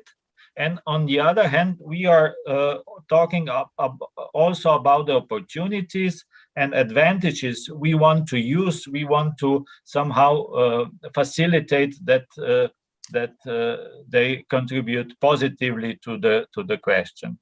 So I think this was the short introduction, and we can go now to the individual work and to the answer on that first main question. So thank you, Andrew. Yes, on the whiteboard, we have now 4 fields. We have one field is the use of resources. One is policy support. I think just remember the talk of Gerhard Weiss from yesterday. Then innovations and social awareness. These were the 4 fields on the whiteboard. Please, please, Tamara, open the whiteboard. And on the whiteboard, there's a pointer, and you can use it. I think in the line upstairs is options, and then you get the possibility to comment, and then you get the pointer, and you can write here on that whiteboard. So now we have 11:06 as a 46. We have 5 minutes, 6 minutes. You can write down your ideas, your questions on that whiteboard. Go now. Yeah, and if anyone don't understand, so you have this little pencil on the board down there, and you can use it to include yourself in this workshop. Mm-hmm. If you have technical problems, you can ask in chat. Does anybody know how to open this writing and drawing possibilities in that annotate? So a little pencil. In that menu. The menu down there, do you see? You can see how many participants is here. You can share your screen, and you also have one little pencil. If you click on this pencil, you can write a comment, draw something. Yeah.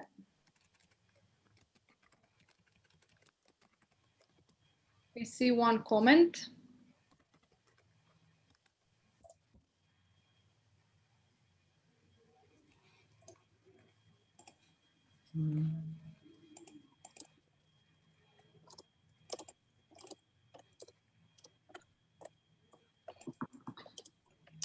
Seems like policy support is really important.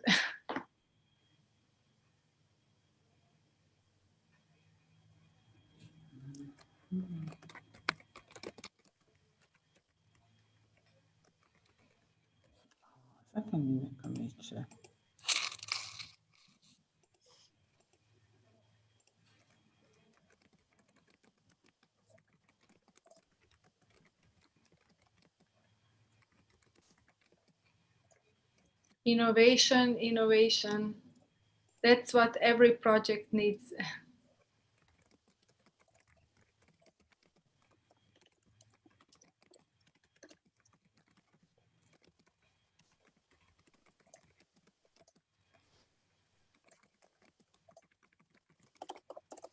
Just some technical input from me, it's Anton.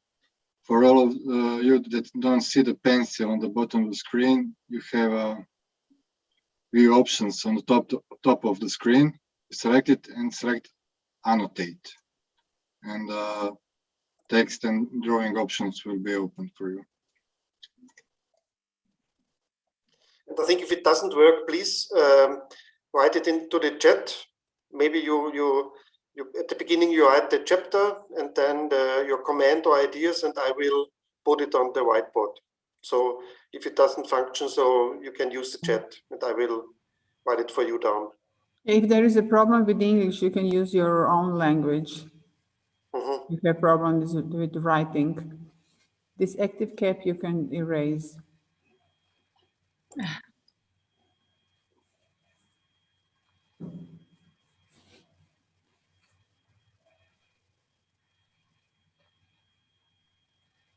So we have, I think, 3 minutes we have left.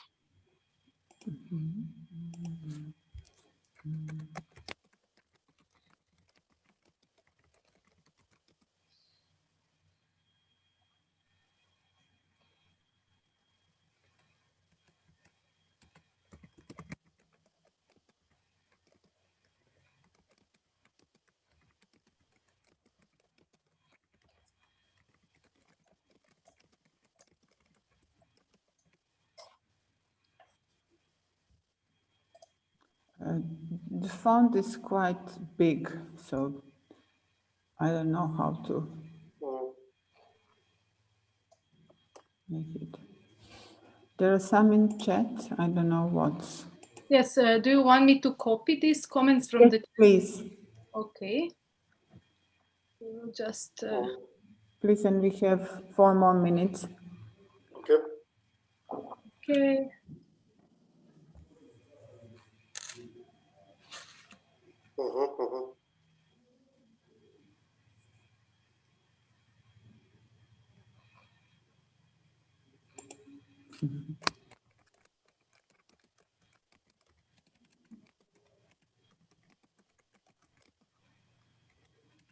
Marta.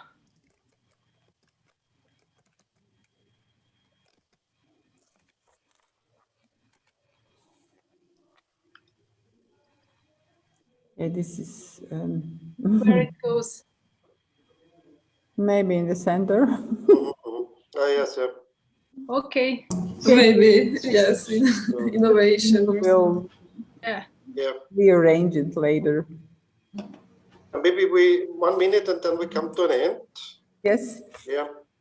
So it's quite interesting. So Andre, maybe you also switch off your microphone so that you can comment. But I think it's quite interesting to see if we go to use of resources, the fear from exploitation. I think that's quite interesting to read it here because in Austria we have also this discussion that some. Please switch off please mute your microphone. Thank you, Marta.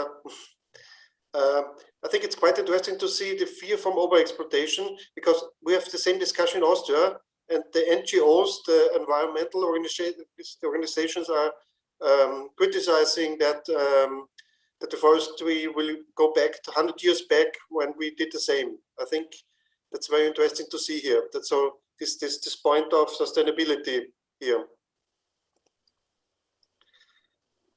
We then fear the competition of the resources. That's correct. Also we see the fossil resources against renewable resources. I think that's a match that's going on. Then in Austria, I don't know in Slovenia, Andre, but in Austria, the word cascade use is going to get a no word or unword because the match between the industry, between material use and versus burning is getting really hard.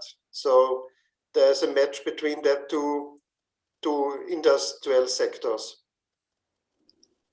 Yes, and also if we have a fear of overexploitation, then we have on the other side also underused resources. You know, it's a problem, especially in Slovenia, because only we'll say 70% of the available cut is used every year. So these are two parts of the coin. You know.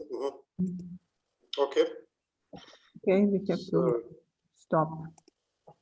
Okay, so the last one is weak recognition of possibilities of use of wood. What is a big challenge for? Okay, yes, yeah. Anton Lesnik, thank you for your comment. I think that's very important. So maybe that's afterward I can ask Michael Aipa. He's working at the Forest Training Center. And I think maybe we need a course at our training centers to forest-based bioeconomy, really big, because at the moment we don't have that. It's a lack, but maybe yes, we need maybe a special course for our training centers for that. And then we can use also the e-learning course in that. So I think we have the quota use of resources. Then policy support. I think one problem is that the forestry is not in the competence of the EU, so it makes quite harder for the forest sector, and lack of subsidy. I think that's also what Irene shows us, that when you are innovative, it's very often that you are working in the niche, and many grant systems are very how can I say very complex, so very official, so superficial.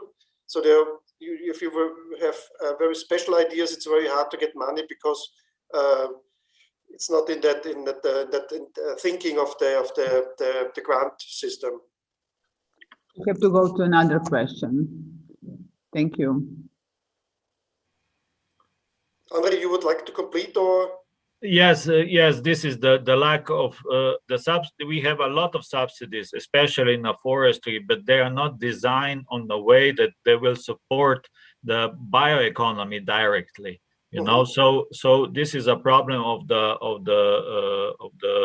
how the politics are made on that field, and this can be easily improved in the future. Yeah, but I think that's a very good connection to the innovation sectors, because I think we have what should be the vision maybe for each country. Maybe that's we have in Austria. We have, for example, we have now a VET4. It's a forest for something like that. We have 60 million euros for that, and it's a fall to strengthen the forest sector in Austria. But we have nothing, no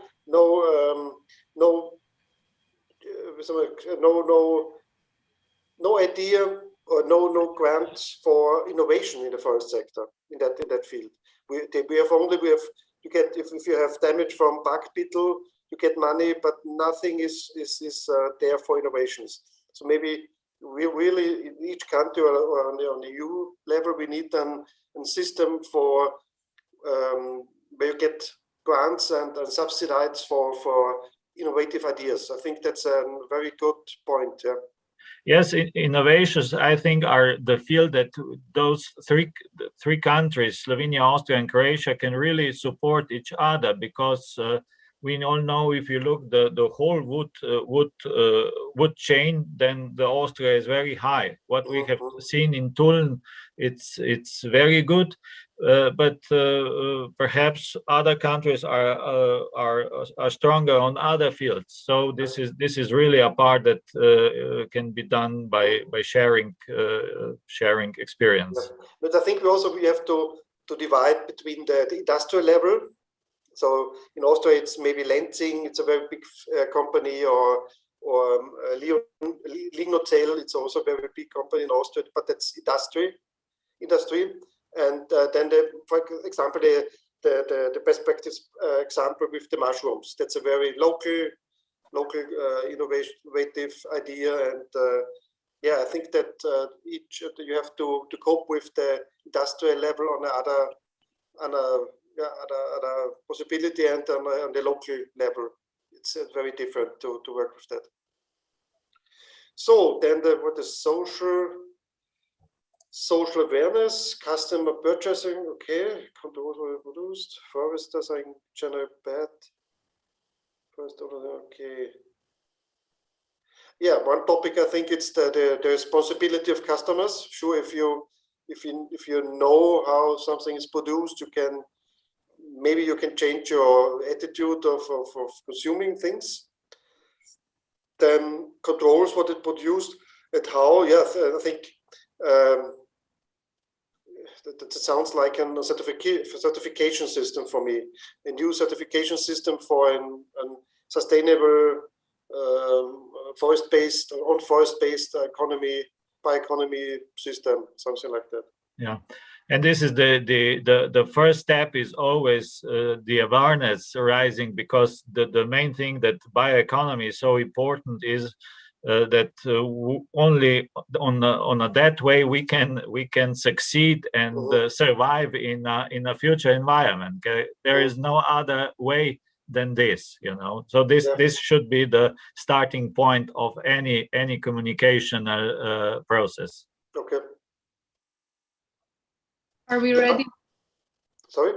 Are we ready for a second question, or you want to comment more on this? No, I think we made the first question. Only one comment noch to Andre. In Austria, we have a very hard match between the forest sector and the cement industry.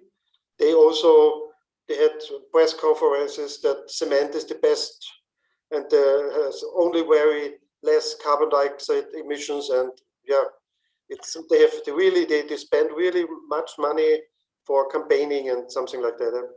Yeah, and those are the aspects that you can somehow you are surprised that such a conflict can be produced in a society. Yeah. And I have to say that the mass media, they are not very critical to that. They take the press release and that was it. And they make a sensational story out of that. It's a lot. In a lot of cases, it is connected with money. Yeah. Okay, then I think we can close question 1, and then we have the second question: is how to get forest-based bioeconomy in forest education system. What are here the obstacles? Can wet and lifelong learning provide answers and solutions? And then the third possibility is what you think is relevant. So, sorry. Yes, I think we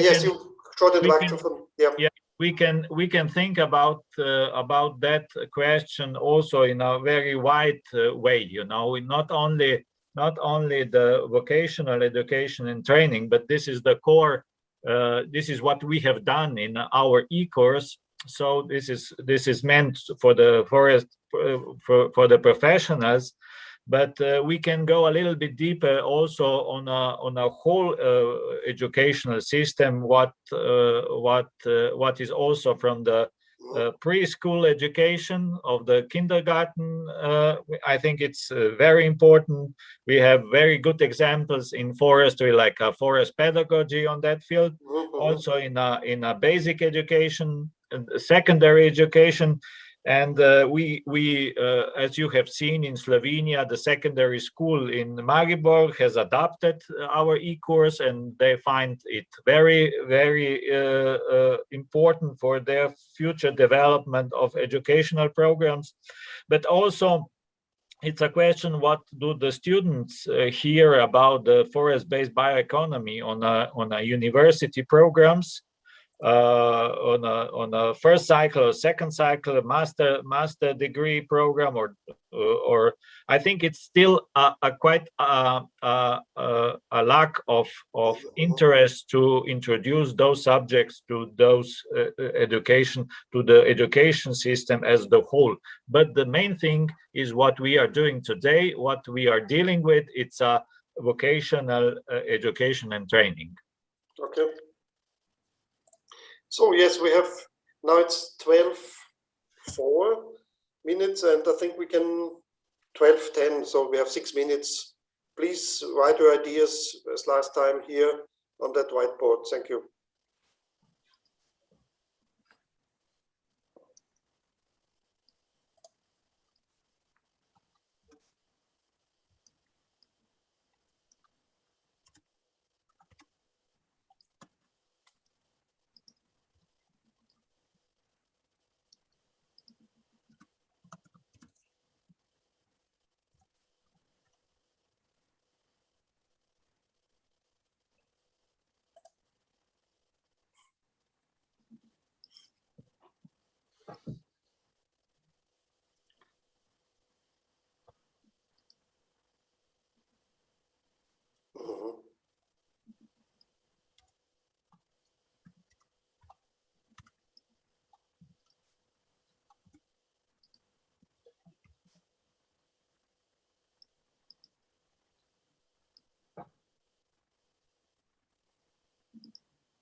Wow, thank you for your many ideas. I think we have the second project again. It's wow. Yeah.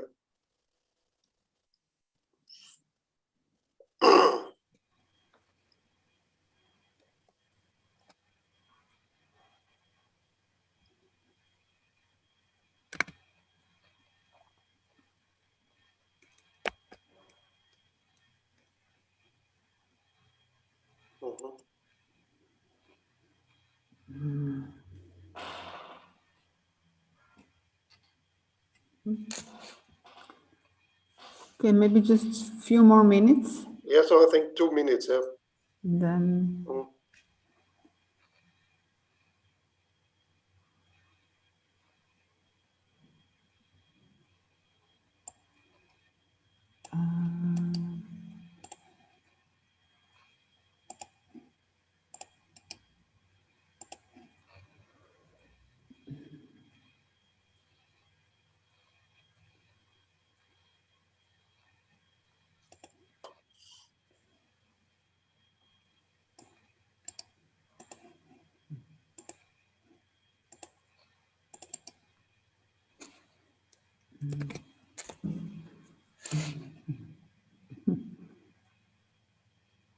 I copied here, maybe it is relevant also for the education, for the formal education, but also for the first topic too, but or just for the panel later.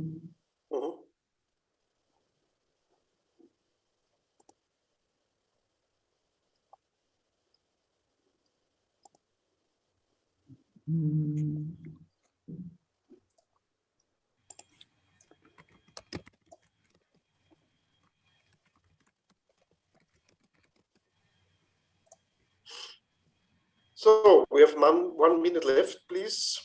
Please come to an end.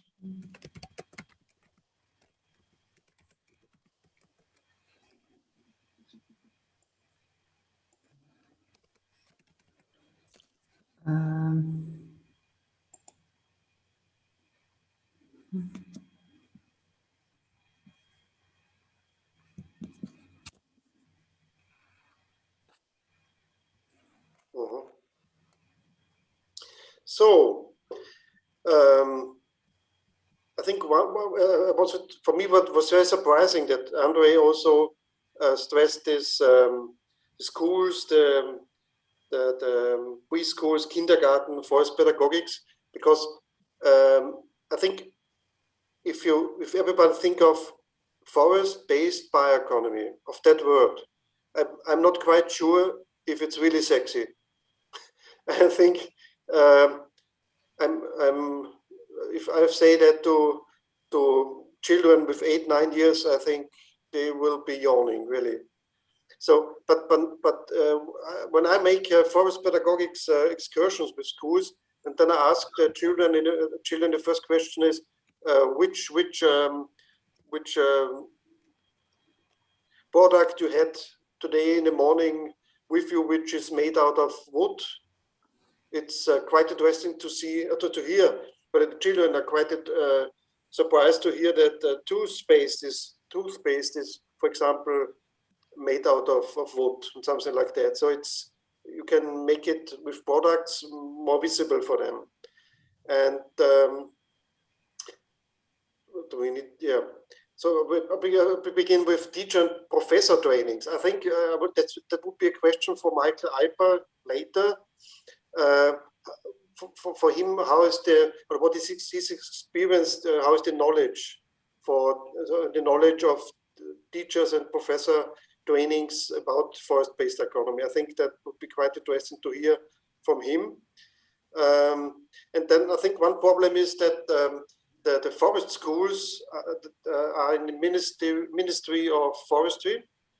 The preschools or the other schools are in the Ministry of Education. So we have different ministries, and it's also quite complicated to coordinate between ministries. And yeah, that's difficult to reach different educational institutions. I think that's it. And maybe in Austria we have this forest pedagogics courses, and the forest pedagogics have to make so wet programs, and that maybe we need in Austria we call it Modul D. So it's a special seminar from forest pedagogics to the topic forest-based bioeconomy, so that can also be teach in a very easy way to children. Yeah, but it's a long way to change programs. Yes, that's correct. So I think in the education system, it needs 10, 15, 20 years if you want to change a program. Yeah. So I think is it was elective. We need a support. Andre, do you have any for the first obstacles? No. No, you have covered almost everything. So I think yeah. So we can go to the second. Yeah. Can VET and long life learning provide answers and solutions? So one say, as we heard yesterday, the approach should be tailor-made and more user-oriented. Okay, fun too. Yeah, that's correct, but it's it's tailor-made sounds very nice, but it's I think it's also very hard to get a target group, and then to make a special program for that. We need analysis for education need. I think that's very good. We need, yeah, I think it's also maybe for another project, analysis of education and needs. I think that's a very good topic. Then we then turn this course into a formal adult education program. Okay, difficult to reach. Then maybe I think difficult to reach groups which are low achiever and control out of the time. Maybe that's an option to e-learning or to online course. I think maybe it's a possibility to make here an online course with fun actions, with with quizzes, with animations for the topic forest-based economy.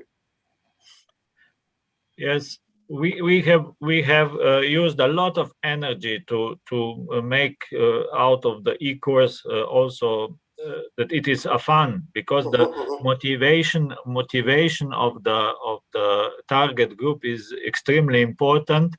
And so beside that, it is nice to see that it's easy to read, that it's the videos are okay.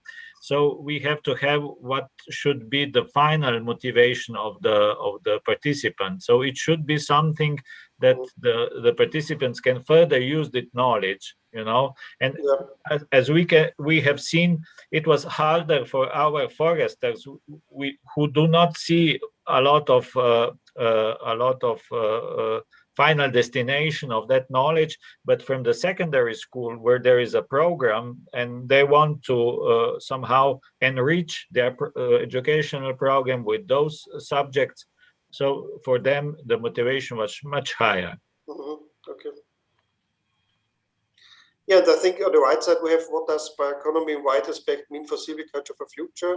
It's mainly oriented to timber product, but that, I'm not quite sure if that's really correct, because when I see all these trends with health, tourism, recreation, I think in our company we say maybe in 20, 30 years timber production is a niche. So, and you earn your money with forest pedagogics, with tourism, with health services in your forests. Yeah, I think why not? Why not? It could be also a possibility to think in that direction. Anyway, I don't know how is the situation in Slovenia, but I think you have very similar.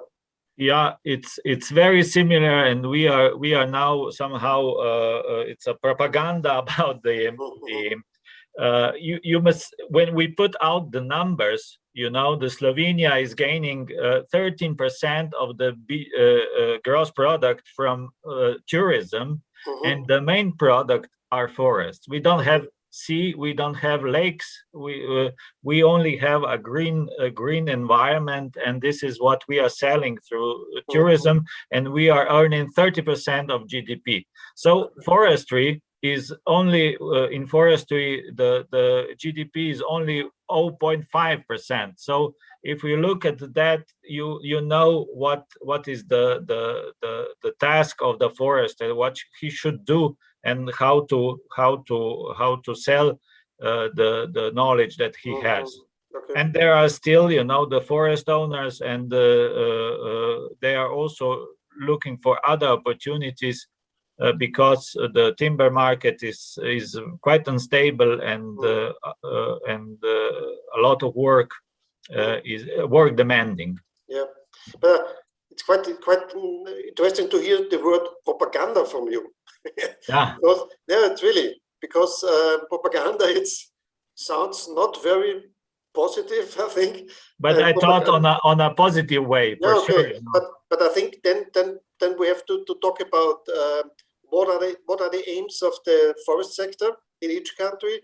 What are the aims of the forest owner himself? and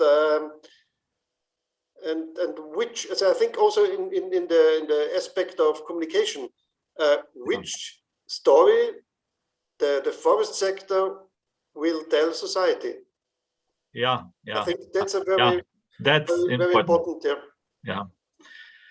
Perhaps we can also invite other participants to participate in that, because if you have any questions or reactions to that, it will be very fruitful.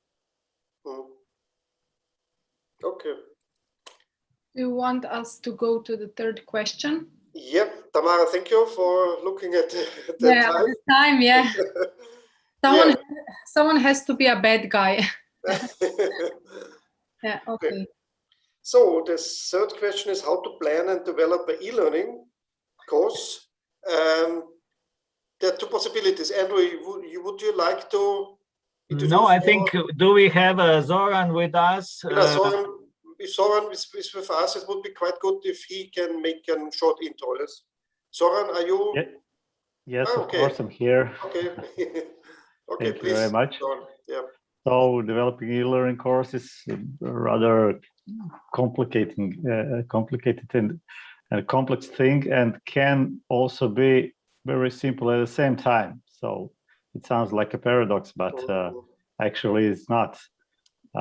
If you plan thoroughly and in details, then you can make it easy, rather easier. Maybe it's a better word. Yeah, first of all, you have to decide what are the major things that you expect your learners to learn from the course or from the content. That is the most important part. What is the goal of the course? What do you want to achieve with it? Okay, here is the first question. What is already available? Detailed research. Yeah, that's one of the major points, but that's not the only question when you research existing content. It is also important to research whether the content exists in a particular language, because it's not the same if you learn from materials in your native language or in foreign language. For example, I speak English, but this is not my native language, and it's much more easier for me to learn in Croatian, which is my native language, than in English. It's different when you read some book for fun, but if you want to learn something, especially for your professional career, then you want as much efficient learning as it can be. So if it's in your native language, then it will be more efficient than if it's in foreign language. So that's one thing that is involved in detailed research at the beginning. Yeah, of course. Okay. Sorry, I think one topic is money, or money, the amount of money you have to establish an e-learning course. Yes, that's one argument that many organizations use when they decide not to involve in learning. But that it's not always about the money, because there are existing resources, as we already said. But there are also resources that you can use and combine with some new resources that you produced in your e-learning course, and then the final product is a combination of existing resources and something that we produced during the course. This is what we did in this course also. So there are many ways to involve e-learning in some area or of expertise. Okay. If I may add, Zoran. Okay. If I may add, the truth is that you are very skilled. Anton was very skilled and interested in technology as such. So it's not expensive if the employee of yours is interested and learns fast. When those people are not in the organization, then hiring professionals or outsourcing professionals can be really expensive. And between having a lousy e-learning material, which is very boring, only text and few pictures, and having nothing, I think sometimes is having nothing better, because otherwise e-learning is, not accepted. Then people judge e-learning by the quality of the material. So I think that it is very important to recognize to have these skills in the organization itself or in development team. Such because last project we didn't have algebra with us, and Anton was also not in multimedia at that time. So we were focusing on the structure and content and not on the presentation. We tried, but it was not so good as this time. So I think this is very important to recognize that being on e-learning market with education, we need to have professionals between us.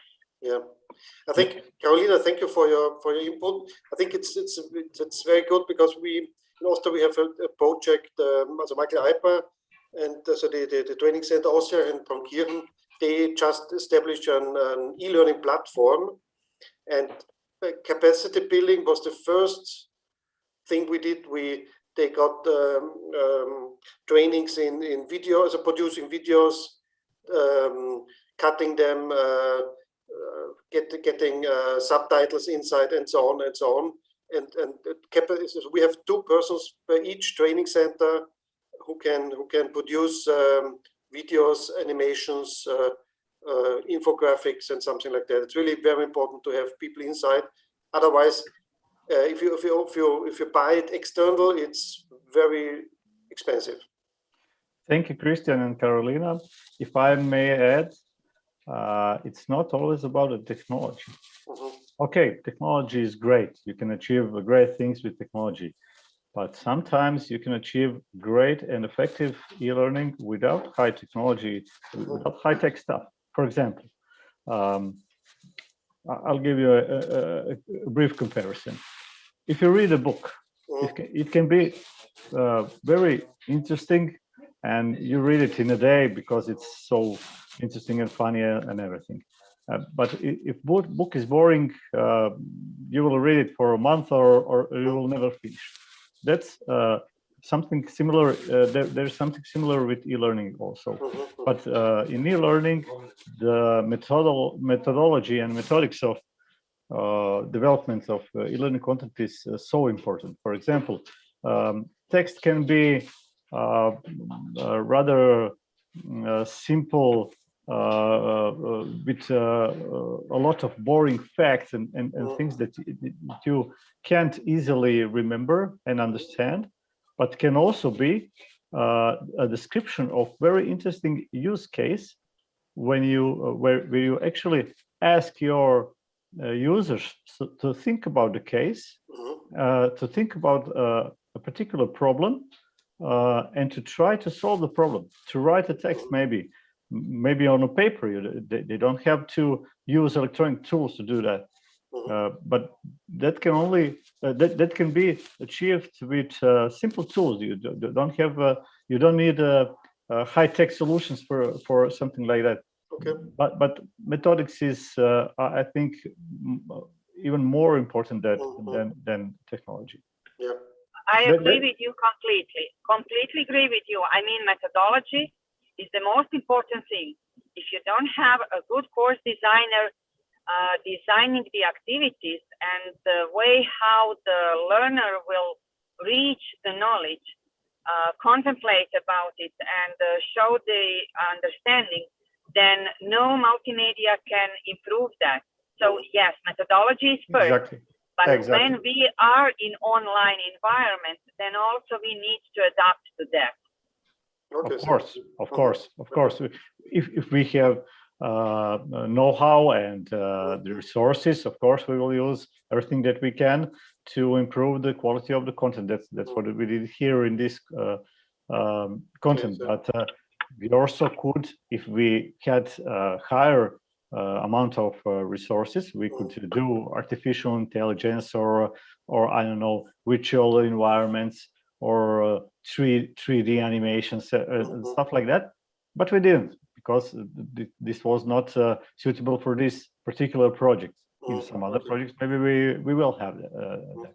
So it's always a decision to optimize outputs with available resources and to do it in the most efficient way as we can.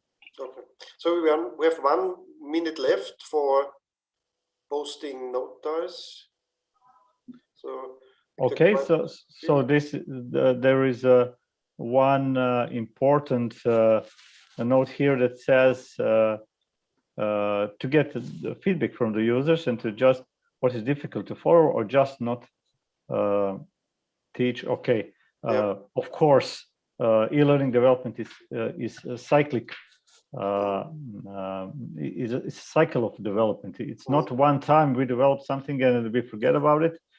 We have to constantly improve the content by gathering the feedback from the users and improving what we already finished before. So it's quite interesting for me to see in the field, in the quarter multimedia production, somebody wrote in 2023, 82% of online interactions will take place via video. So I think, yes, also e-learning will, or the way of dissemination, the way of learning will change.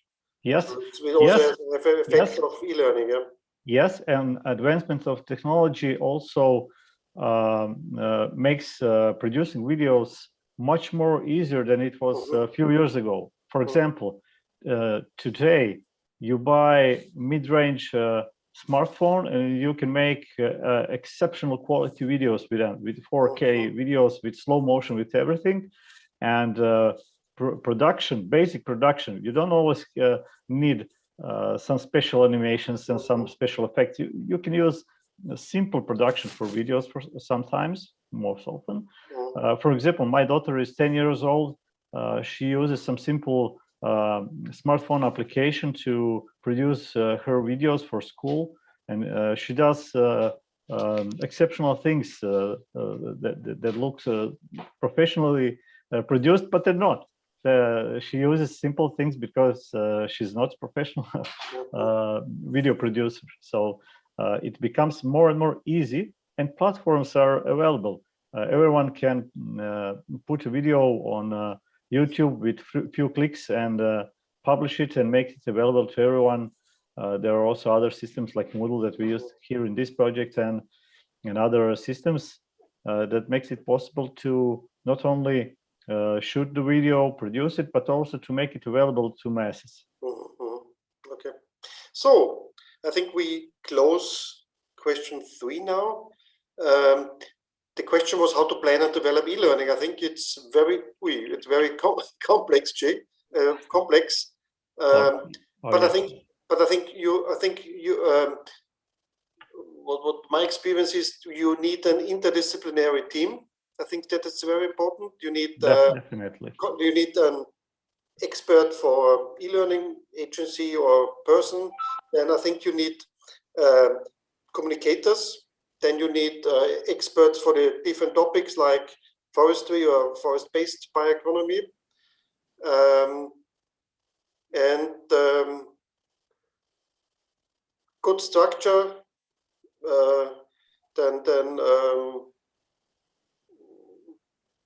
Capacity building, I think, within the team and within the organization. And I think also at the end, an involvement or the participation of potential users so that you get the feedback from them. I think that's very important. And testing. I think testing is also very important to see in the end of the project to say, okay, now it's that doesn't work and that works very well. Yeah, definitely. Testing and quality control, quality check is very important, as in every other project. But in e-learning, we also in many projects use piloting first before we offer the course to larger groups of users. We also did this in this project before this conference. Smaller groups of users tried the course, gave us feedback so we can improve it before we offer it to larger number of users. Yeah. Okay, thank you. Diana, we are on the way to the panel discussion. Yes, I'm ready. I'm just would like to ask Tamara to invite other panelists, and then the team will present the summaries from the first whiteboard and the second whiteboard and the third. And the panelists will be also asked to reflect on this. Before we start with the last part, I would kindly ask everyone again, as the same as yesterday, to write their names and last names, company, organization they work in chat, so we know who was with us today. Thank you very much. Your affiliation and something shortly. So we will finish this conference with a panel discussion, as we already said. What we have learned and how we see the future of forest bioeconomy.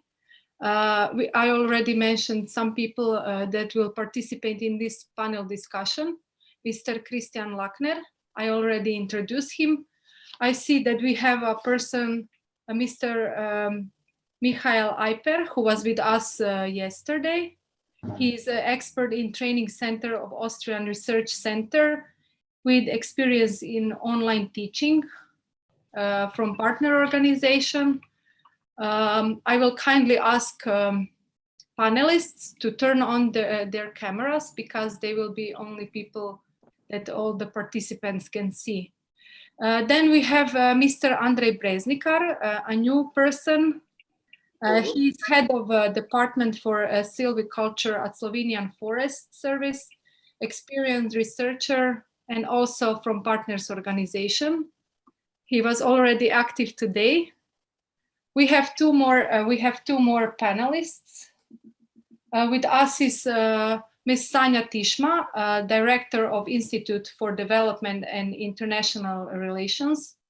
Long experience as scientist, project manager, particularly in the field of sustainable development, environmental economics, and environmental policy. Ms. Sanja Tišma, are you with us?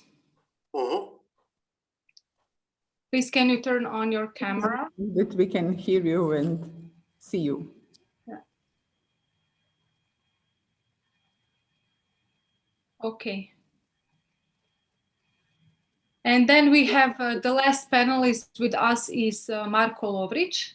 He is senior researcher at European Research Institute with experience in research on forest policy and economics.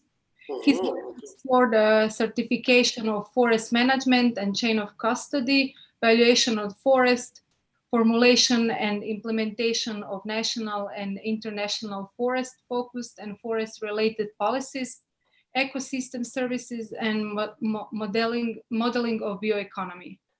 So please, I will kindly ask once again all the panelists to turn on their cameras. At the moment, I can see Mr. Christian Lackner and Andrej Breznikar. I can see all six, all five plus you, Tamara. Okay. Sanja, please something can you with remove okay, now I can see. Yeah. Okay, sorry.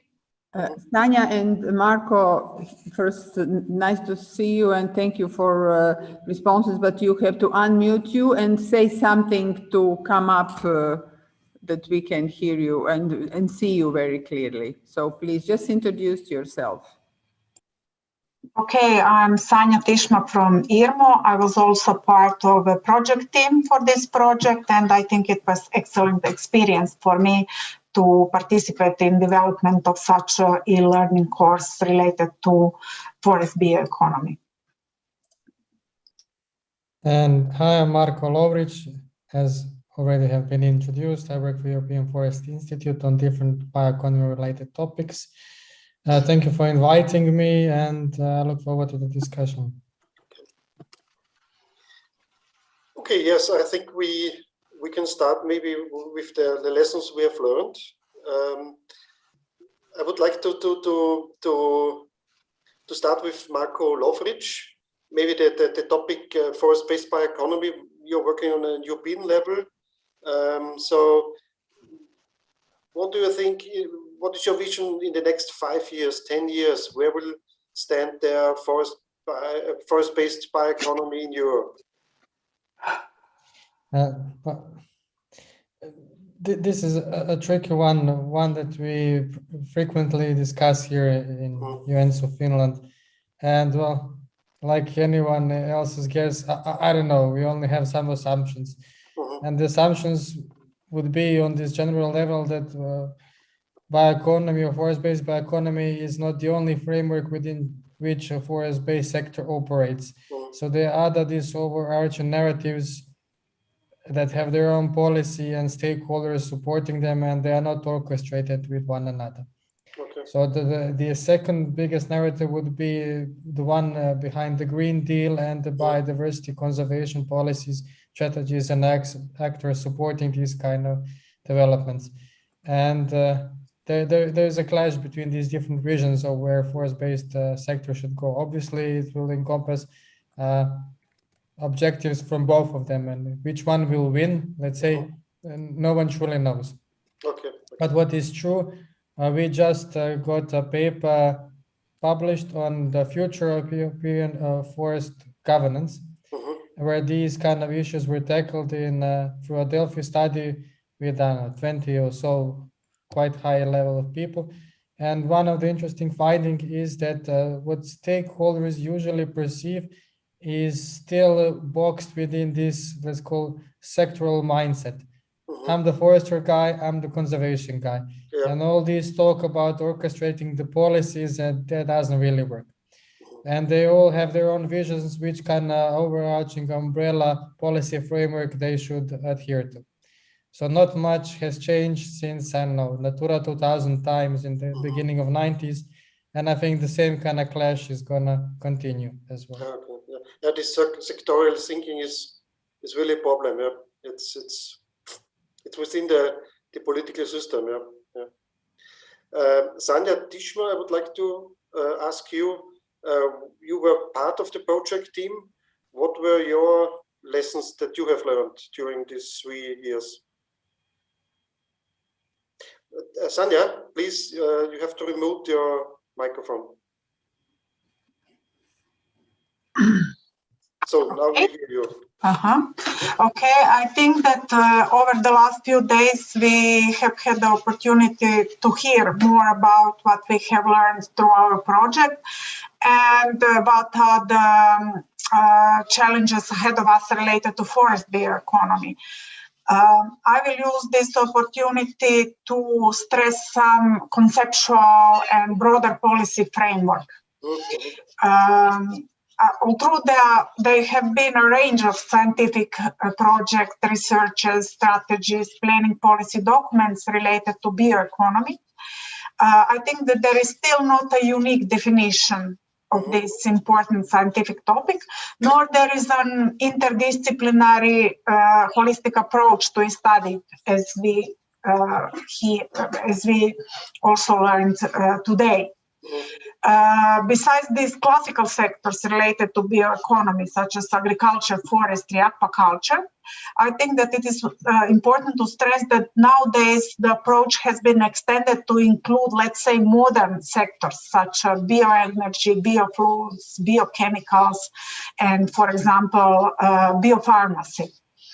As we have in our e-learning course, there are also new concepts connected to bioeconomy, such as blue economy, green economy, and circular economy. All these sectors and concepts are the ones that have grown and developed the most in recent years and have been promoted by different sustainability strategies. The importance of this policy context of bioeconomy is visible, for example, in European Union, as we already heard today, and we also have several topics in our e-learning program about that.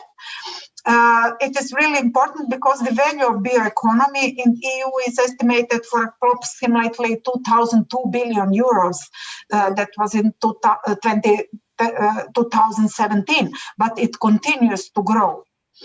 The biggest, according to our research results, the biggest productivity in bioeconomy in the EU was realized in the production of bioenergy from biomass and production of biofuels, but it is mainly due to state aid still. And also, particularly, partially, these activities was also in the field of agriculture. Okay. Yeah. So I think that bioeconomy in the European Union is seen as a framework for future economic, social, ecological, and technological breakthrough. And also it is stressed, something like that is stressed also in the European Green Deal. Okay. Most of us already knows that the realization of this plan, by the realization of this plan, European Union will become climate neutral by the year of 2050. So, according to this document, bioeconomy will have will be one of key elements, one of let's say starting points, and it is also linked to the corresponding sustainable development goals. So I think that this is a really important topic. Okay. Additionally, Sanja, we have 15 minutes, so I have a little bit to look at the time. I would like to ask Andre, national level. What do you think about, because Sanja also stressed it, carbon dioxide neutrality, climate protection. How can climate protection help the topic forest-based bioeconomy on a national level, for argumentation, for campaigning, for, Yeah, this mitigation and adaptation to climate change is the field of the forest-based bioeconomy where foresters are quite strong on, especially in Slovenia. Strong, I will say, on a level of ideas and concepts that we are trying to implement in forestry everyday praxis. But what we are weak on are other fields, because my personal experience with when we go a little bit deeper into that bioeconomy question at the beginning of the project was that we thought that we know already everything, because the forestry is sustainable, is close to nature, it's multifunctional, and many of foresters do see the bioeconomy concept on that way. But we are far from that, and also I think we are still somehow we are leaning on this idea of sustainability in forestry, which is 300 years old, and we think that okay, if we done that 300 years ago, then everything is okay. But the forest-based bioeconomy is much wider than that, and it's much wider in a sense of the whole forest-based value chain we have to consider. In a sense of materials, functions, processes, social groups that are involved, also jobs and also innovation. And this is, I think, the right perception of the bioeconomy. Okay, yeah. And I think also very important is the exceptions of the society. So that's we have to communicate it and to set it into the right light. Yeah. Then Michael from Training Center Austria, I just said it before. How is the knowledge within the group of teachers and professional trainers to forest-based bioeconomy? because that's the group who disseminate into the forest owners, to the society. I think that the experience of the trainers or teachers are not quite big, because they know the word sustainability. This is the word, and they think with this word is everything done. And I agree with Andre, that's completely correct what he say. We have to do more, and it's quite bigger. And we have to explain them how bioeconomy works and how they can do them by themselves. And if they know how it works, then they can explain it to the charts or whatever it needs. So I think we have to do them more. When I think back in the beginning of this project, I didn't know what bioeconomy is, but now I think in the next few years we have to do or to have explained bioeconomy in each course in Austria. I think it's very, very important for the future of the forest in whole Europe. A question to Marko Lovric. What do you think would be quite a good instrument to foster that topic and to strengthen the forest-based bioeconomy? One side step, we had 2 weeks ago, we had a webinar to forest-based bioeconomy, and I got not a shitstorm, but something like that. They said to me, why can you say only forest-based bioeconomy? It's forest and wood-based bioeconomy. And yeah, and the whole world as a chain of custody. But what do you think are what would be good instruments for grants, subsidies to foster that topic and to get a transformation in the economy? Well, this is a very nice question, and there's something in the answer usually people don't think about. In terms of wider bioeconomy, forestry is marginal. We think that we are very important, but we are not. And when you look at how bioeconomy concept was developed within the EU, forestry was not on anyone's agenda or mind. So it's the patent industry, it's the basically the renewable chemical industry and other players that see forestry only as a source from which they get their raw materials, and that's it. So and these are the people who actually push bioeconomy and related policies. And there was a nice study in Germany, what's bioeconomy, what's forest-based bioeconomy, and there were basically two groups of actors, the more forestry-oriented ones and the chemical industry. Each group was saying, we are the bioeconomy. The other people, they're not bioeconomy. The chemical industry people are leading. And let's say we as foresters are not. So if something is to happen to develop forest-based bioeconomy, it's combining these two groups of actors. And we usually don't think about that. But the other people downstream in the supply chain, they are the ones pushing the bioeconomy concept, not the forestry people. And we have very little links with them. So I would say first gap, the beginning and the end of the supply chain, and then think about operational tools and how to enhance it. But first, let's talk to one another. Okay, but do you see any of the actors who is on the side of the forestry, or is it are we too a small group to have any influence? Well, this is a general question that relates to any kind of a policy network or the domain that forestry is connected to. As it was said earlier, forestry is not in the expertise of EU, but many other adjacent sectors are, and they are basically the ones that indirectly saying what goes in forestry. Okay. So I would say that we are quite small, and I think that well, the best showcase for that was the lack of non-binding, of a binding agreement on forest.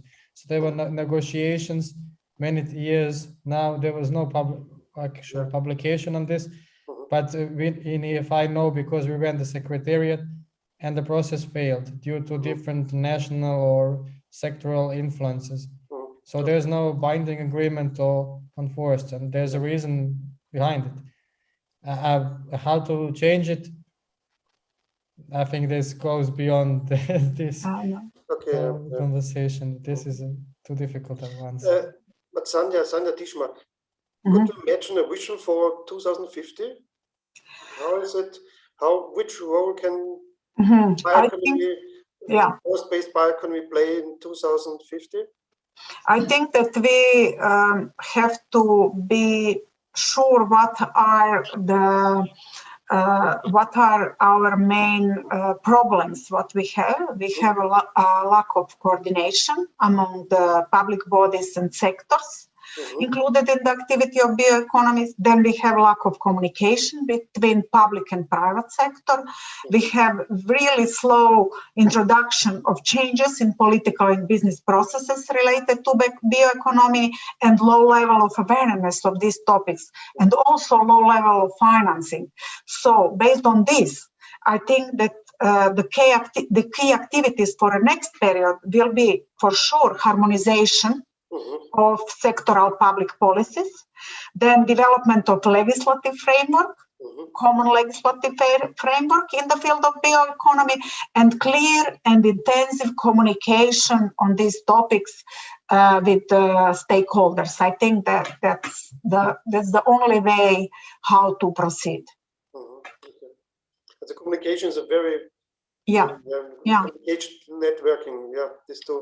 For example, Michael said that he didn't know about bioeconomy before 3 years ago. So I think that we all have to think about that and to communicate bioeconomy as much as possible.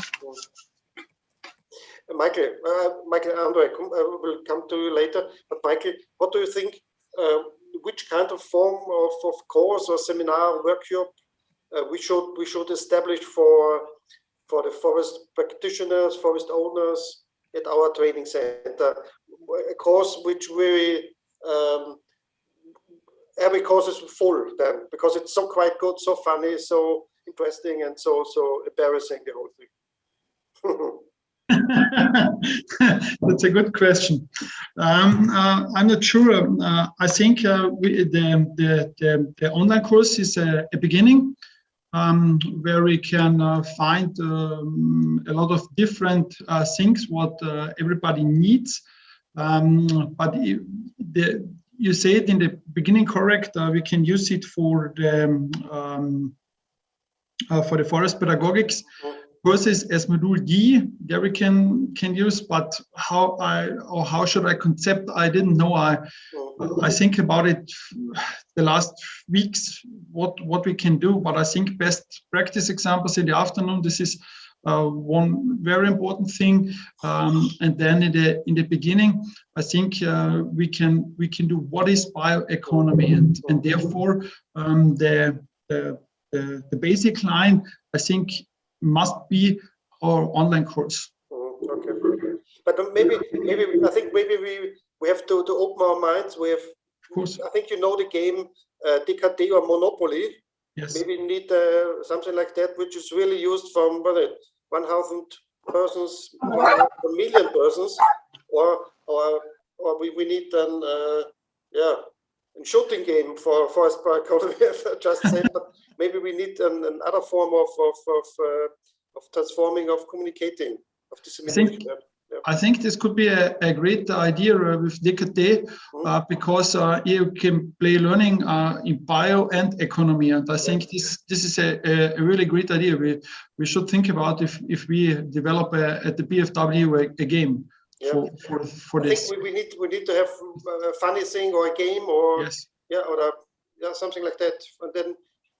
Yeah. I think that videos or stuff like this is good, but that you have to change, you have to do a lot, and also on social media you have to develop them and bring the bioeconomy closer to the people.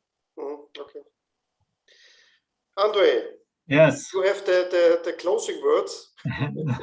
It's nice to see that I couldn't agree more with the members of this roundtable. So it's. We will not have a lot of different opinions, but what I have put down for that, how do I see the future of the bioeconomy? Is for me, it's very important is education and awareness raising. This is what I see the first priority here, especially in my environment. On that field, the concepts like is from cradle to cradle concept is very good, because through that concept you can really understand what we are talking about, you know, and it should be further promoted. The other thing is that we have to somehow facilitate the further innovation process. Innovation is a very important part of the bioeconomy, and without innovation, we cannot proceed on that field. Also in a forestry sector, and innovation can be fostered by subsidies or other kind of support. And at last but not least, so non-sustainable practices which are not in somehow related to the bioeconomy principles has to be avoided, reduced, and somehow even punished in some cases. Okay, cool. Okay, clear words. Yes, thank you, Marko Lovric and Sanja Tischma, also Michael and Andre, for your contribution to the panel discussion, and I give back to Diana. Thank you. Thank you. Okay. Thank you.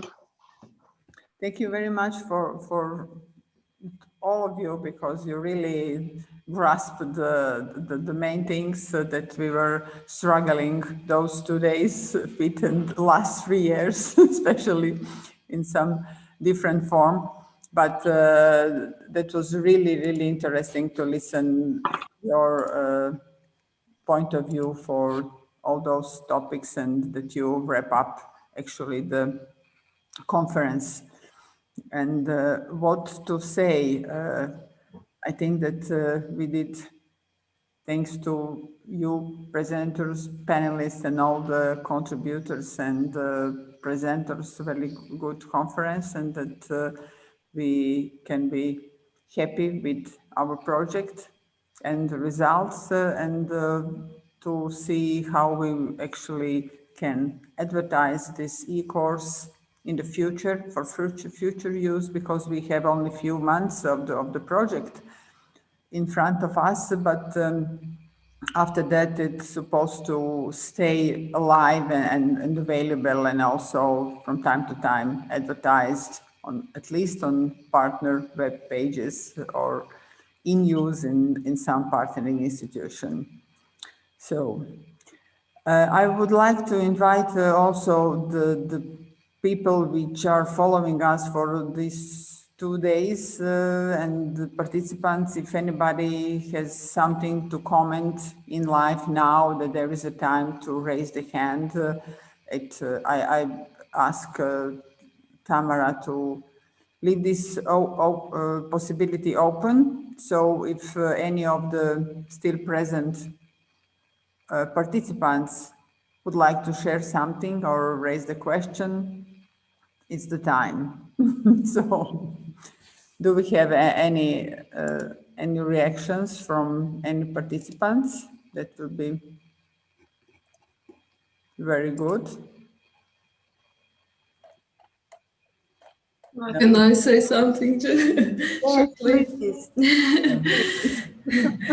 I'm very grateful that you invite me on this conference, and I'm really happy to see all of you and to see the really successful ending of the project. So I congratulate to all of you. And also I was very amazed to see, you know, the countries, such a big difference between, I don't know, Croatia, Slovenia and Austria, and this, how to say, the regional center in Thun for the bioeconomy was really amazing.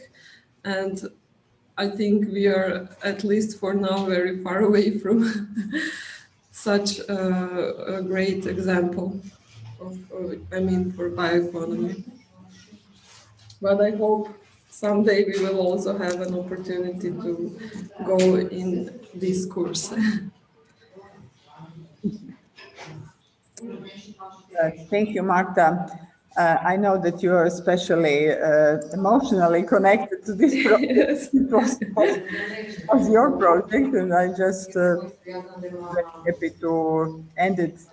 And I came most of the materials were already done and prepared, and everything was just need to be wrap up and present to the audience. Thank you very much for all your management in the first 2 years, and that you are follow us to the end. Thank you again. So is there any other comments or contribution?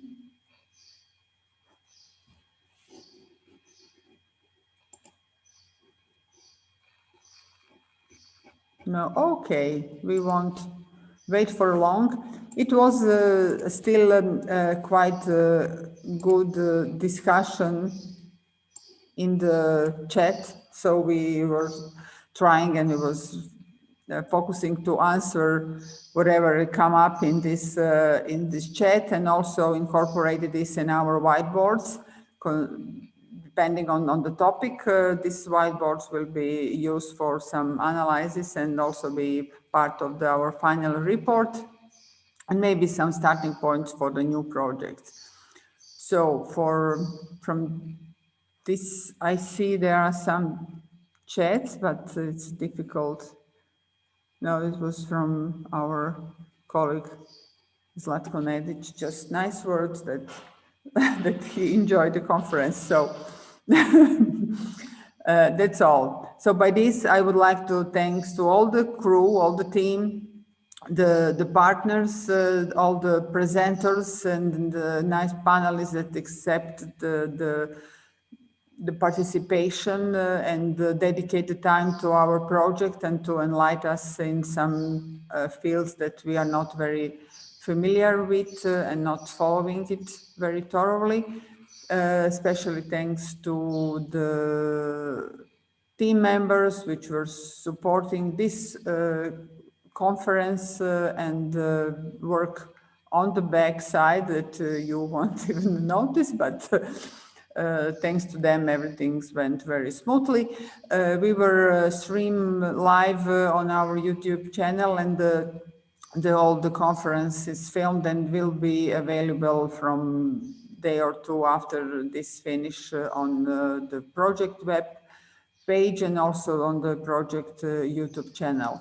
So be free to share this information to other colleagues. Maybe somebody is interested to hear what was presented here. The presentations will be made available in PDF format on the project web page. And special thanks goes to our technical support, Tamara Kvass and Tibor Bun, who actually help us not to struggle with the technical things. We're very grateful them to that. So, and by this, I really want to thanks to all, to invite you to follow still our project webpage and activities, and I wish you nice summer. I hope it will come very soon. So that's all for me. Goodbye to everybody and thanks a lot. Goodbye. Goodbye. Goodbye. Bye. Bye. Goodbye. Goodbye.